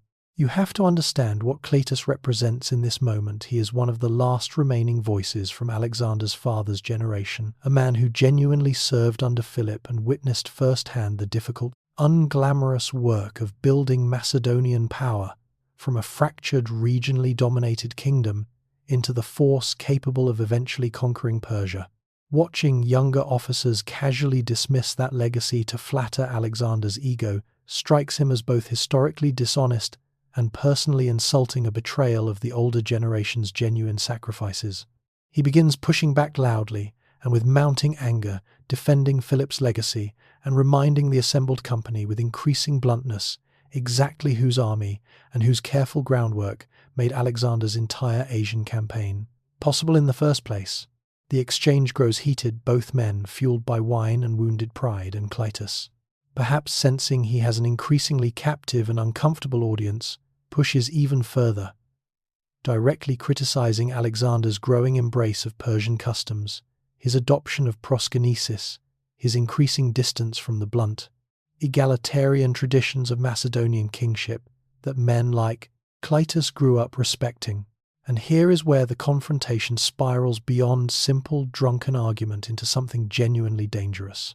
Cleitus, past any point of careful restraint, reminds Alexander pointedly and painfully that it was his own hand that saved the king's life at the Granicus, essentially accusing Alexander of ingratitude, of having grown so intoxicated by his own accumulating glory and divine pretensions that he has forgotten the very real, very human debts he owes to the ordinary Macedonian soldiers and officers who actually won his battles for him.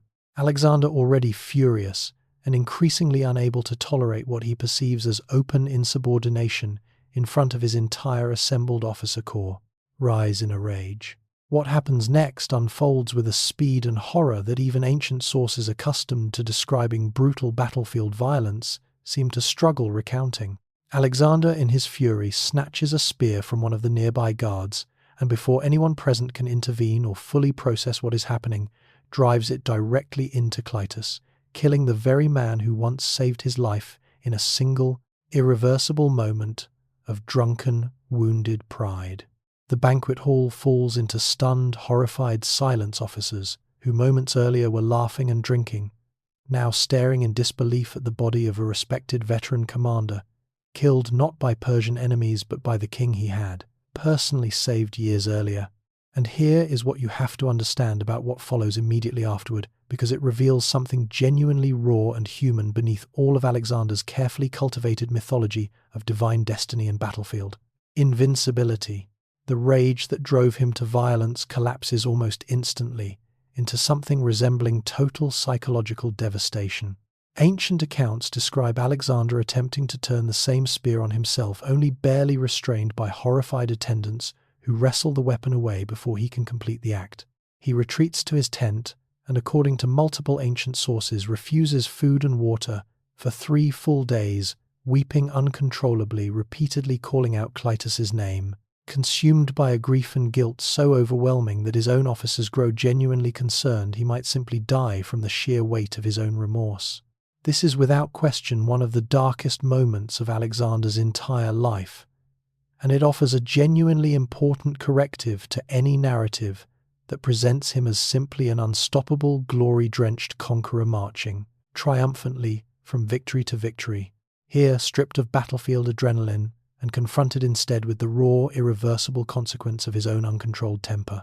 Alexander appears not as a demigod but as a deeply flawed, genuinely tormented young man capable of both extraordinary loyalty and devastating cruelty, sometimes within the very same relationship. Eventually, His officers and advisors, worried about the practical consequences of a paralyzed, grief-stricken commander in the middle of hostile territory, persuade him to resume his duties. And Alexander does eventually return to command, though those who knew him well would later suggest that something in him never fully recovers from that single, irreversible moment of drunken violence. The empire, vast and still barely stabilized, cannot wait indefinitely for its king to process his grief, however genuine and overwhelming that grief might be. And so, still carrying the weight of Clytus's death, Alexander pushes his campaign onward into the rugged mountainous territories of Bactria and Sogdiana, distant eastern provinces, that will demand years of brutal, grinding warfare against elusive local resistance. It is here, amid this exhausting mountain campaign, that Alexander's story takes an unexpectedly tender turn when he encounters a fierce local princess whose presence at a fortress feast will change the course of his personal life in ways none of his years of conquest ever quite prepared him for. The campaign through Bactria and Sogdiana, the rugged mountainous territories comprising much of what is today Afghanistan, Uzbekistan, and Tajikistan, proves to be some of the most grueling, frustrating fighting Alexander has faced throughout his entire Asian campaign. You have to understand what makes this region so different from the great set-piece battles that defined earlier chapters of this war. There is no single Persian king to defeat here, no massive army to shatter in one decisive confrontation. Instead, Alexander faces something far more exhausting, a scattered network of local warlords and fortress strongholds, tribal leaders who melt away into inaccessible mountain terrain whenever Macedonian forces approach directly, only to strike again the moment his army moves on toward its next objective. It is guerrilla warfare in its most punishing ancient form, and it drags on for nearly 3 years, testing Alexander's patience and his army's endurance in ways that Gaugamella's single, brutal afternoon of combat never demanded. Among the most stubborn holdouts is a series of seemingly impregnable mountain fortresses, natural strongholds perched on sheer cliff faces that local commanders genuinely believe no army could ever successfully assault. One such fortress, known as the Sogdian Rock, sits atop a towering near-vertical cliff, and when Alexander's forces first arrive demanding surrender, the local defenders reportedly respond with open mockery, suggesting that only soldiers with wings could possibly hope to capture their position. Alexander, never a man to let such a challenge pass unanswered, calls for volunteers among his soldiers with mountaineering experience, offering substantial rewards to any man willing to attempt a night climb up the fortress's supposedly unscalable cliff face, using iron tent pegs and ropes. Several hundred men make the attempt under cover of darkness, and while a number of them fall to their deaths during the brutal ascent, enough survive to reach the summit by dawn, positioning themselves visibly above the fortress in a way that convinces the stunned defenders below that Alexander has indeed found soldiers capable of flying exactly as their own mocking challenge had specified. The fortress surrenders almost immediately, overwhelmed less by actual military defeat than by pure psychological shock at watching the supposedly impossible unfold before their eyes. And it is here, amid the surrender of this seemingly unconquerable stronghold, that Alexander's story takes an unexpected personal turn, one that stands in striking contrast to the grinding, exhausting military campaign surrounding it. Among the local nobility present at the fortress, whether captured alongside it or attending some subsequent celebratory feast marking its fall, accounts vary on the precise circumstances, is a young woman named Roxana, daughter of a local Bactrian nobleman named Oxyatis. Ancient sources, admittedly writing with the benefit of hindsight and perhaps some romantic embellishment, describe her as remarkably beautiful, second in the entire empire, according to some ancient accounts, only to the fabled beauty of Darius's own captured wife years earlier. You have to understand what makes this romance genuinely notable within the broader arc of Alexander's life, because up to this point his personal romantic life has remained largely, almost conspicuously absent from the historical record compared to his relentless military and political ambitions. His closest, most emotionally significant relationship throughout his entire life has clearly been with Hephaestion, a bond ancient sources consistently describe in terms echoing the legendary friendship between Achilles and Patroclus that Alexander has modeled himself on since childhood. Whether that relationship carried romantic or physical dimensions alongside its deep emotional intimacy remains a subject ancient sources address with varying degrees of directness, and one modern historians continue debating without reaching firm consensus, given how differently ancient Greek culture generally approached and categorized close male companionship compared to modern frameworks. But whatever the precise nature of his bond with Hephaestion, Alexander's attraction to Roxana appears, according to multiple ancient accounts, to be something genuinely different. A rare instance of the conqueror expressing what seems like authentic personal desire rather than purely calculated political motivation. Plutarch specifically describes Alexander as falling in love with her at first sight, struck by her beauty during what should have been simply another diplomatic formality following a military conquest. And yet here is what you have to understand about even this apparently romantic moment in Alexander's otherwise relentlessly strategic life. It cannot be entirely separated from political calculation, because very little in Alexander's carefully managed public existence ever truly is. Marrying Roxana, whatever genuine personal attraction motivated the match, also serves substantial practical political purposes that would not have been lost on a young king who has spent years demonstrating remarkable political shrewdness at every previous stop along his campaign. By marrying into local Bactrian nobility, rather than simply conquering and subjugating the region through military force alone, Alexander creates a genuine, blood-tied connection to this notoriously rebellious territory, giving local elites a powerful personal stake in supporting, rather than continuing to resist his rule. The wedding itself, when it finally takes place, blends Macedonian and local customs in ways that reflect Alexander's now well-established pattern of embracing regional traditions rather than simply imposing Greek practices wholesale onto conquered peoples.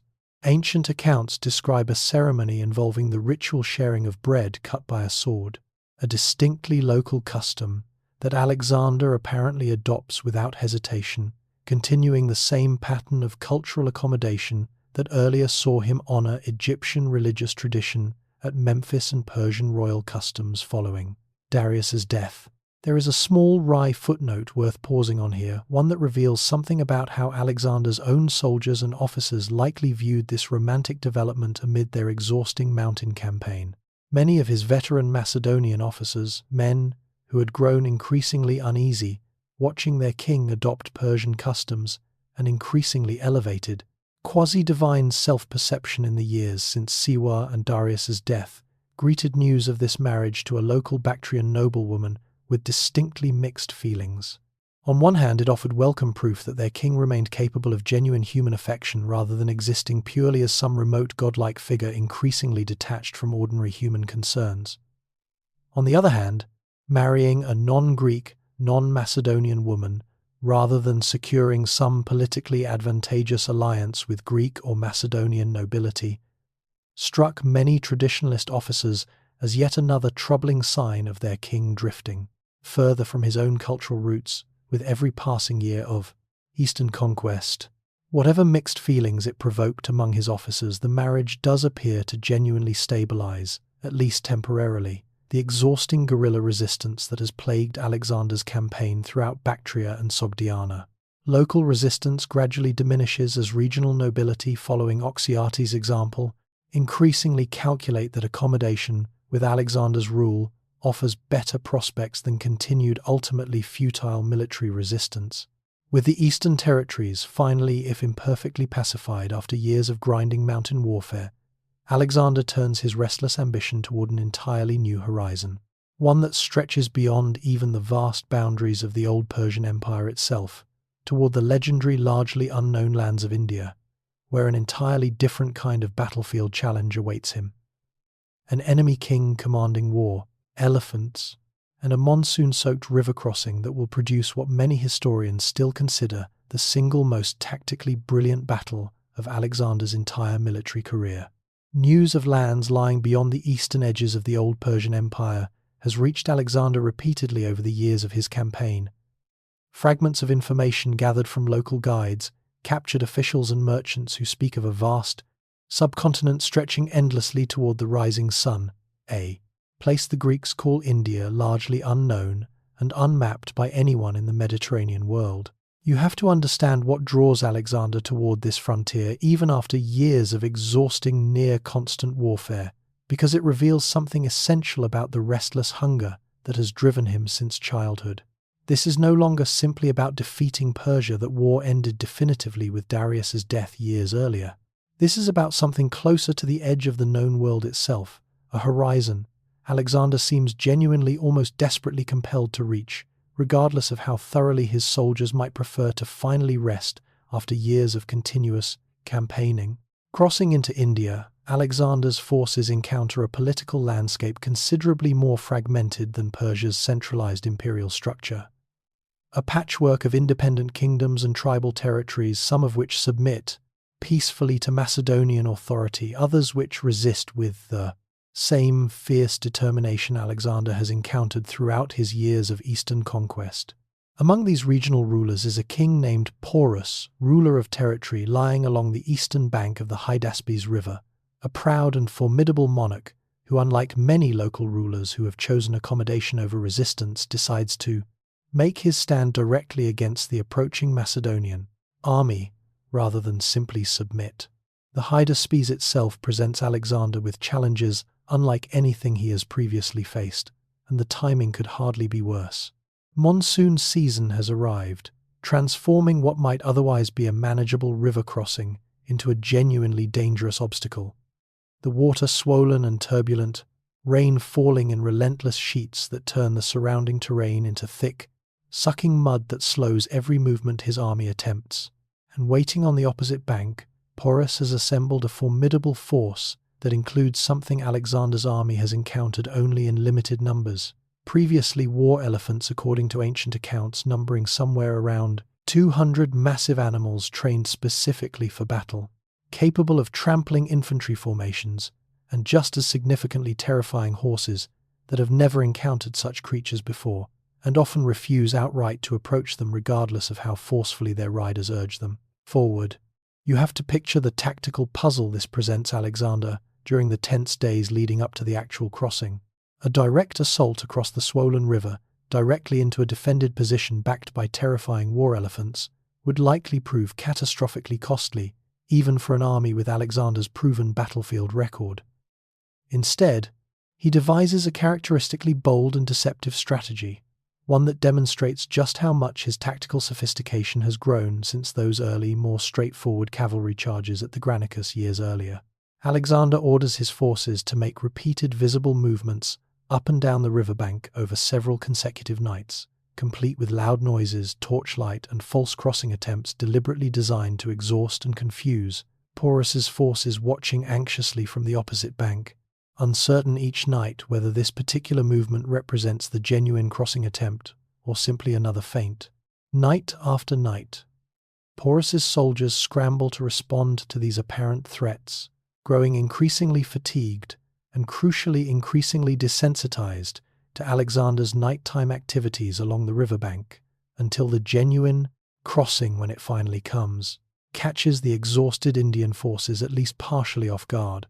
Under cover of a violent thunderstorm, one whose noise conveniently masks the sound of his actual crossing preparations, Alexander leads a select force upstream, under cover of darkness and rain, crossing the swollen river at a point Porus's forces have not adequately guarded before turning to advance on the Indian king's position from an unexpected direction.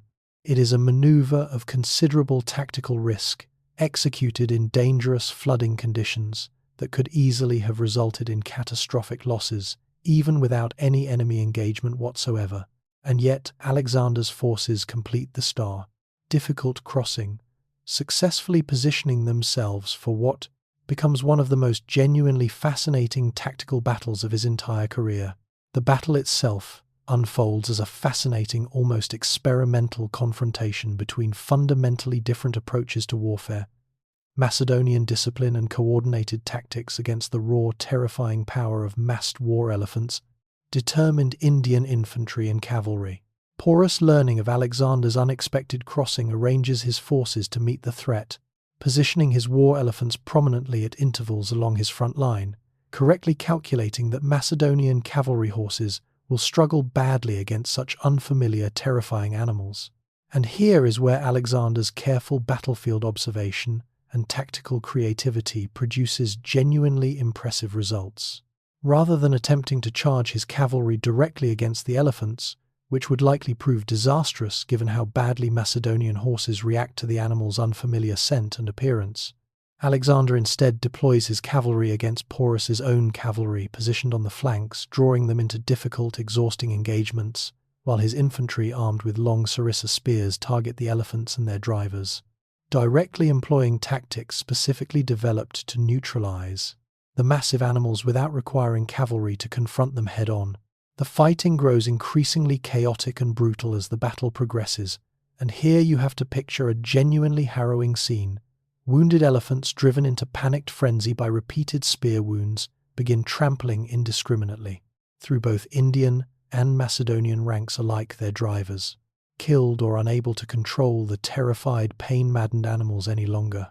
What began as Porus's greatest tactical advantage gradually transforms into chaos that damages his own forces nearly as severely as it damages Alexander's advancing infantry. Porus himself fights throughout this brutal engagement with a courage and determination that earns him genuine, lasting respect, even from his eventual conqueror, remaining mounted atop his own massive war elephant throughout the fiercest fighting, refusing to flee even as his forces gradually collapse around him under the sustained Macedonian assault. When the battle finally, decisively turns against him, wounded from multiple injuries sustained throughout the fighting, Porus is eventually persuaded to surrender, rather than continue fighting a battle that has become unmistakably hopeless. The meeting between the two kings afterward produces one of the most genuinely admired exchanges in the entire historical record of Alexander's career, a moment that reveals once again that particular strand of genuine respect Alexander seems capable of extending toward defeated enemies who fight with courage and honor rather than fleeing or submitting without resistance. When Alexander asks the defeated, wounded Porus how he wishes to be treated, expecting perhaps pleading or desperate bargaining, Porus reportedly responds with simple, defiant dignity, "Treat me as a king would treat another king." Alexander, apparently genuinely moved by this proud, unbroken response, not only spares Porus's life but restores him to power over his own territory, even expanding his domain in recognition of the courage he displayed throughout the battle, transforming a defeated enemy into what becomes a genuinely loyal ally for the remainder of Alexander's eastern campaign. The victory at the Hydaspes stands by the assessment of many military historians studying Alexander's career across the centuries since, as perhaps the single most tactically sophisticated and impressive battle of his entire life. The masterful combination of deception, difficult logistics, and battlefield adaptability executed under genuinely dangerous natural conditions. But the triumph carries within it the seeds of Alexander's next far more personal crisis, because as his exhausted army continues pushing further into the Indian subcontinent, deeper into unfamiliar territory against increasingly determined resistance, something finally begins to break within the ranks of soldiers who have now followed their king across thousands upon thousands of miles, through deserts and mountains and monsoon-flooded rivers, for the better part of a decade without any genuine sustained rest. The months following the victory at the Hydaspes bring Alexander's exhausted army deeper into Indian territory, pushing eastward toward yet another river crossing the Hyphasis, with Alexander apparently harboring genuine ambitions of continuing all the way to the eastern edge of the world itself, wherever that boundary might actually lie, since neither he nor anyone in his army possesses any real understanding of how vast the Indian subcontinent truly extends beyond their current position. You have to understand what nearly 8 years of continuous grinding campaign has actually done to the men who make up this army by this point in the story. These are not fresh recruits, eager for adventure and plunder. These are exhausted, homesick veterans, many of whom left Macedon as young men and have aged considerably through years of desert marches, mountain warfare, monsoon, flooding, and battle after battle against increasingly unfamiliar and terrifying enemies. Elephants. included fought in conditions their bodies were never designed to endure. The monsoon rains, which had aided Alexander's tactical deception before the Hydaspes crossing, have by this point become something closer to a genuine prolonged torment, weeks upon weeks of relentless downpour that leaves soldiers perpetually soaked, their equipment rusting, their morale steadily eroding beneath skies that seem to offer no prospect of ever clearing. Disease spreads through the exhausted ranks, snakes and unfamiliar tropical hazards claim soldiers who survived years of Persian cavalry and mountain ambushes, only to fall to environmental dangers no amount of battlefield skill could have prepared them for. And ahead, according to increasingly alarming reports from local guides and captured prisoners, lies not the edge of the world Alexander seems to be chasing, but rather another vast, powerful kingdom, reportedly commanding an army even larger and better equipped than anything Porus had fielded, complete with substantially more war elephants than the several hundred that had already so severely tested Macedonian nerves at the Hydaspes. This is the breaking point, the moment where nearly a decade of accumulated exhaustion, homesickness, and mounting dread finally overwhelms even the deep loyalty and battlefield discipline that has carried this army across the length of the first known world. When Alexander gathers his officers and announces his intention to press onward, to cross the Hyphasis, and continue the campaign into this new, even more formidable kingdom, lying beyond it, he is met for the first time in his entire career as king with something he has never genuinely faced before: open collective refusal. You have to picture the scene at this gathering because it represents such a dramatic departure from every previous moment of Alexander's command, where his personal charisma, his willingness to share every danger alongside his men, his seemingly boundless confidence in ultimate victory, had always eventually carried the day, regardless of how difficult or seemingly impossible the challenge ahead appeared. This time, an uncomfortable silence follows his announcement, until finally one of his most senior and respected officers, a man named Coenus, steps forward to speak on behalf of the assembled army. A role that clearly requires considerable courage given how unpredictably Alexander has responded to challenges to his authority in the past. Clytus's fate surely still fresh in the memory of everyone present.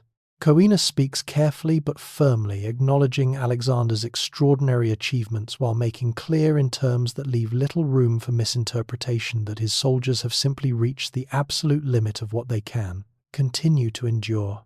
He points toward the exhausted, disease-ravaged state of the army, toward soldiers who have not seen their homes, their families, of their own children, in the better part of a decade, toward the simple, practical reality that continuing to push deeper into unknown, increasingly hostile territory against ever larger enemy forces risks catastrophe for an army that has already given everything it possibly can toward its king's extraordinary ambitions. When Coenus finishes speaking, according to ancient accounts, the assembled soldiers respond with visible emotional agreement, some reportedly weeping openly, a raw, unmistakable demonstration of collective exhaustion that even Alexander cannot simply dismiss or override through sheer force of personal charisma. Alexander's initial response reveals just how genuinely unprepared he is to accept this kind of open resistance to his will. He retreats to his tent in a fury reminiscent, though thankfully without the same violent consequences of his reaction to Clytus's earlier defiance, refusing to see anyone for 3 full days, sulking in isolated wounded pride while his army waits outside, uncertain whether their king will eventually relent or attempt to somehow force them onward regardless of their collective refusal. And here is what you have to understand about how this standoff finally resolves, because it represents something genuinely unprecedented in Alexander's entire career up to this point, for perhaps the first time since he was a young boy. Taming Bucephalus in front of his skeptical father, Alexander is forced to accept defeat not from any enemy army but from his own exhausted, unwilling soldiers. After 3 days of stubborn isolation, he finally emerges, and with whatever mixture of genuine acceptance and carefully managed public dignity he can muster, agrees to turn back, framing the decision through favorable omens interpreted by his soothsayers rather than openly acknowledging simple, straightforward mutiny among his own ranks. a face-saving narrative device that allows everyone involved to preserve some measure of dignity around what remains fundamentally his first genuine defeat. Before turning back, Alexander orders the construction of 12 massive stone altars along the riverbank, dedicated to the Olympian gods, marking the furthest eastward extent of his entire campaign monuments meant to demonstrate to future generations exactly how far Macedonian conquest had reached, even as the army that built them turns homeward rather than continuing onward as their king had originally intended. But the return journey, rather than offering the relief and relative safety one might reasonably expect from soldiers finally heading back toward familiar territory, instead delivers one of the single most brutal, punishing ordeals of Alexander's entire career, arguably costing more lives than any battle he ever fought. Rather than retracing the same route that brought his army into India, Alexander makes the fateful decision to lead a significant portion of his forces back westward through the Gedrosian Desert, a genuinely nightmarish stretch of terrain along the southern coast of what is now Iran and Pakistan, chosen partly to coordinate with a supporting fleet exploring the coastline, and partly, according to some ancient accounts, out of Alexander's stubborn determination to accomplish something no previous army had reportedly managed to survive. The desert crossing that follows becomes an unmitigated catastrophe. Temperatures soar to lethal extremes during daylight hours, water sources prove scarce and unreliable, and flash floods sweep through camps in the middle of the night with terrifyingly little warning, drowning soldiers, camp followers, and pack animals alike in sudden, violent surges of water through terrain that had appeared completely dry only hours earlier. Soldiers already weakened by years of continuous campaigning and the exhausting Indian monsoon that preceded this desert ordeal begin dying in genuinely staggering numbers. Some ancient estimates suggesting losses considerably exceeding anything the army suffered during any single battle throughout the entire 8 years of Eastern conquest. And here is what you have to understand about Alexander's own conduct during this brutal crossing, a detail ancient historians preserve specifically because of how sharply it contrasts with the suffering surrounding it.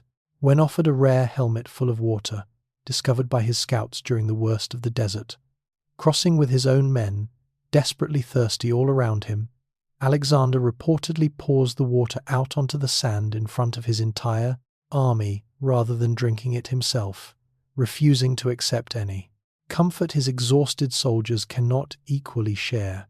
When the shattered remnants of this desert crossing finally stumble into more hospitable territory, the human cost becomes fully horrifyingly clear. An army that had survived nearly a decade of battles against Persia's finest soldiers, and India's war elephants decimated instead by simple heat, thirst, and flash flooding in a desert crossing many historians consider entirely unnecessary. A needless catastrophe born from Alexander's own stubborn refusal to accept easier, safer alternatives. It is a sobering, humbling conclusion to what had been until this point an almost unbroken string of triumphant conquest, and it leaves Alexander himself, according to several ancient sources, visibly shaken and changed by the scale of suffering his decision has inflicted upon soldiers who had already given him everything he asked of them for the better part of a decade. But even this catastrophic desert crossing, brutal as it proves, is not the ending this remarkable story is ultimately building toward. Because waiting in the ancient, magnificent city of Babylon, where Alexander's shattered army finally arrives to rest and reorganize, an entirely different kind of ending awaits, one far more sudden and mysterious than any desert storm or battlefield defeat, an ending that will leave the entire world he conquered without any clear answer as to who might possibly succeed him.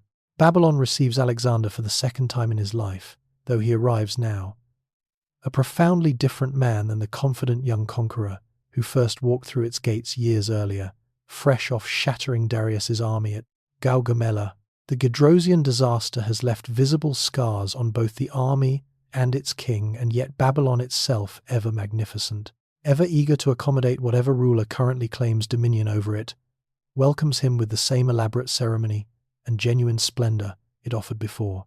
You have to understand what Alexander intends to accomplish here in these final months of his life, because this is not simply a homecoming or a place of rest. He has ambitious plans stretching in every direction. Expeditions to explore the Arabian Peninsula, further campaigns possibly aimed at territories in the Western Mediterranean, massive infrastructure projects meant to bind his sprawling, culturally diverse empire together into something resembling lasting, coherent governance, rather than the loosely connected patchwork of conquered territories it currently represents. But grief arrives first before any of these ambitious plans can move meaningfully forward. Hephaestion, Alexander's closest companion since childhood, the man ancient sources consistently describe in terms echoing Achilles' devotion to Patroclus, falls suddenly ill with fever in the nearby city of Ecbatana and dies within days. A death that devastates Alexander in ways that go far beyond ordinary grief for a fallen friend. You have to picture the scale of Alexander's mourning because ancient accounts describe reactions bordering on genuine derangement. He reportedly has the physician who treated Hephaestion executed for failing to save him, orders the manes and tails of all the army's horses and mules shorn in mourning, and commissions an enormous, staggeringly expensive funeral monument, while some accounts even suggest he temporarily bans music throughout the entire camp, unable to tolerate anything resembling ordinary celebration while his grief remains so raw and overwhelming. Alexander himself, according to several ancient sources, never fully recovers his previous vitality and drive following Hephaestion's death, and it is against this backdrop of profound, still unresolved grief that he finally returns to Babylon to resume the practical business of governing his empire, though those closest to him reportedly notice a man whose famous restless energy has been replaced by something heavier, more subdued, weighted down by loss, in ways that even years of brutal warfare and near-fatal wounds had never previously managed to accomplish. The weeks that follow in Babylon blend together in ancient accounts, a mixture of continued planning for future campaigns, elaborate banquets, and drinking sessions with his officers, and increasingly troubling signs that something is genuinely seriously wrong with Alexander's own health. In late spring, following one particularly extensive evening of feasting and heavy drinking, with a companion named Medius Alexander, begins experiencing what initially seems like a fairly ordinary fever, the kind of illness that has struck him before during his years of campaigning, and that he has always eventually managed to overcome through sheer stubborn resilience. This time proves different. Over the following days, Alexander's condition steadily, relentlessly worsens rather than improving the fever, climbing higher, his strength failing more each day despite whatever treatments his physicians attempt. You have to picture the strange, unsettling atmosphere that must have settled over Babylon during these final days, an empire's worth of officials, generals, and soldiers, men who have followed Alexander across thousands of miles and through countless brutal battles, gradually realizing that the seemingly invincible king who survived helmet-splitting sword blows and near-fatal fevers before now appears to be facing something his body simply cannot overcome. As his condition deteriorates further, unable eventually even to speak, his soldiers growing desperate for some final connection with the king, who has led them across the known world, are reportedly allowed to file past his bed one final time. A long, silent procession of grief-stricken men filing through his chambers, while Alexander, too weak to speak, can apparently only manage small gestures, perhaps a slight movement of his hand or eyes acknowledging each soldier as they pass. It is a genuinely haunting scene, this once seemingly indestructible conqueror, reduced to silent, helpless acknowledgement of the very men whose loyalty carried him to the edges of the known world. Alexander dies in Babylon on a summer day, barely past his 32nd birthday, having spent roughly 13 years as king, and having conquered in that remarkably short span an empire stretching from Greece to India, larger than any single ruler before him had ever assembled. And here is where his story takes one final, characteristically dramatic turn, because even his death arrives wrapped in mystery and unresolved questions that historians continue debating even now, more than 2,000 years later. Was Alexander poisoned perhaps by rivals within his own, increasingly fractured inner circle, men who stood to gain enormously from his death given the empire's uncertain succession? Or did he simply succumb to a genuine illness, malaria or typhoid fever, perhaps made lethal by the accumulated physical toll of over a decade of relentless campaigning, numerous battle wounds, and quite possibly the sheer volume of alcohol consumed during his final weeks of feasting? Modern medical historians have proposed numerous competing theories over the years, none conclusively proven. The ancient sources themselves too contradictory and too distant from the actual event to ever settle the question with genuine certainty. Perhaps most famously enigmatic of all is the question of succession itself. As Alexander lay dying, his generals reportedly gathered around his bed, desperate for some indication of who should inherit his vast, unstable empire. According to the most enduring version of this final exchange, when asked to whom he left his kingdom, Alexander offered only a single maddeningly ambiguous word: to the strongest. Whether he genuinely spoke these words in his final failing moments, or whether later chroniclers simply invented this fittingly dramatic, appropriately ambiguous final line, the phrase captures something genuinely hauntingly accurate about what follows his death. Without a clear, capable heir, his sprawling empire dissolves rapidly into decades of brutal conflict among his surviving generals, each carving out their own separate kingdoms from the wreckage of what Alexander spent his entire adult life conquering. The empire itself does not survive him, but something else does, something that outlasts every fractured successor kingdom that rises from its ashes. A legend so vast, so thoroughly mythologized even during his own brief lifetime, that it will echo through military academies, literature, and human imagination for more than 2,000 years. The story of a boy who tamed an unrideable horse, who wept at Achilles' tomb, and who genuinely, however briefly, conquered the known world. Now the world grows quiet and the long march finally comes to rest.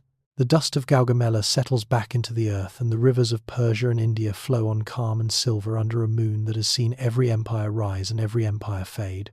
Somewhere far away, the altars by the Hyphasis stand alone in the dark, weathered by centuries of rain, and the walls of Babylon have long since crumbled into soft, forgotten hills. The horse is at rest now too, and the boy who once refused to fear a shadow has finally laid down his own. You can let go of the story now. The battles are over, the marches are finished, and nothing more is asked of you tonight. Let your breathing slow, let your shoulders soften into the mattress beneath you, let the weight of the day dissolve the way torchlight dissolves into morning. Somewhere stars that once watched a young king cross a desert are dimming quietly over your own rooftop, patient and unhurried, asking nothing of you but rest.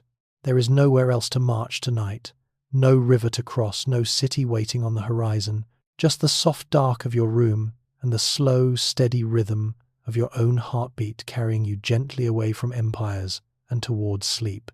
Let your thoughts loosen and drift, thinning out like mist over still water, until even the last of them fades quietly into the dark.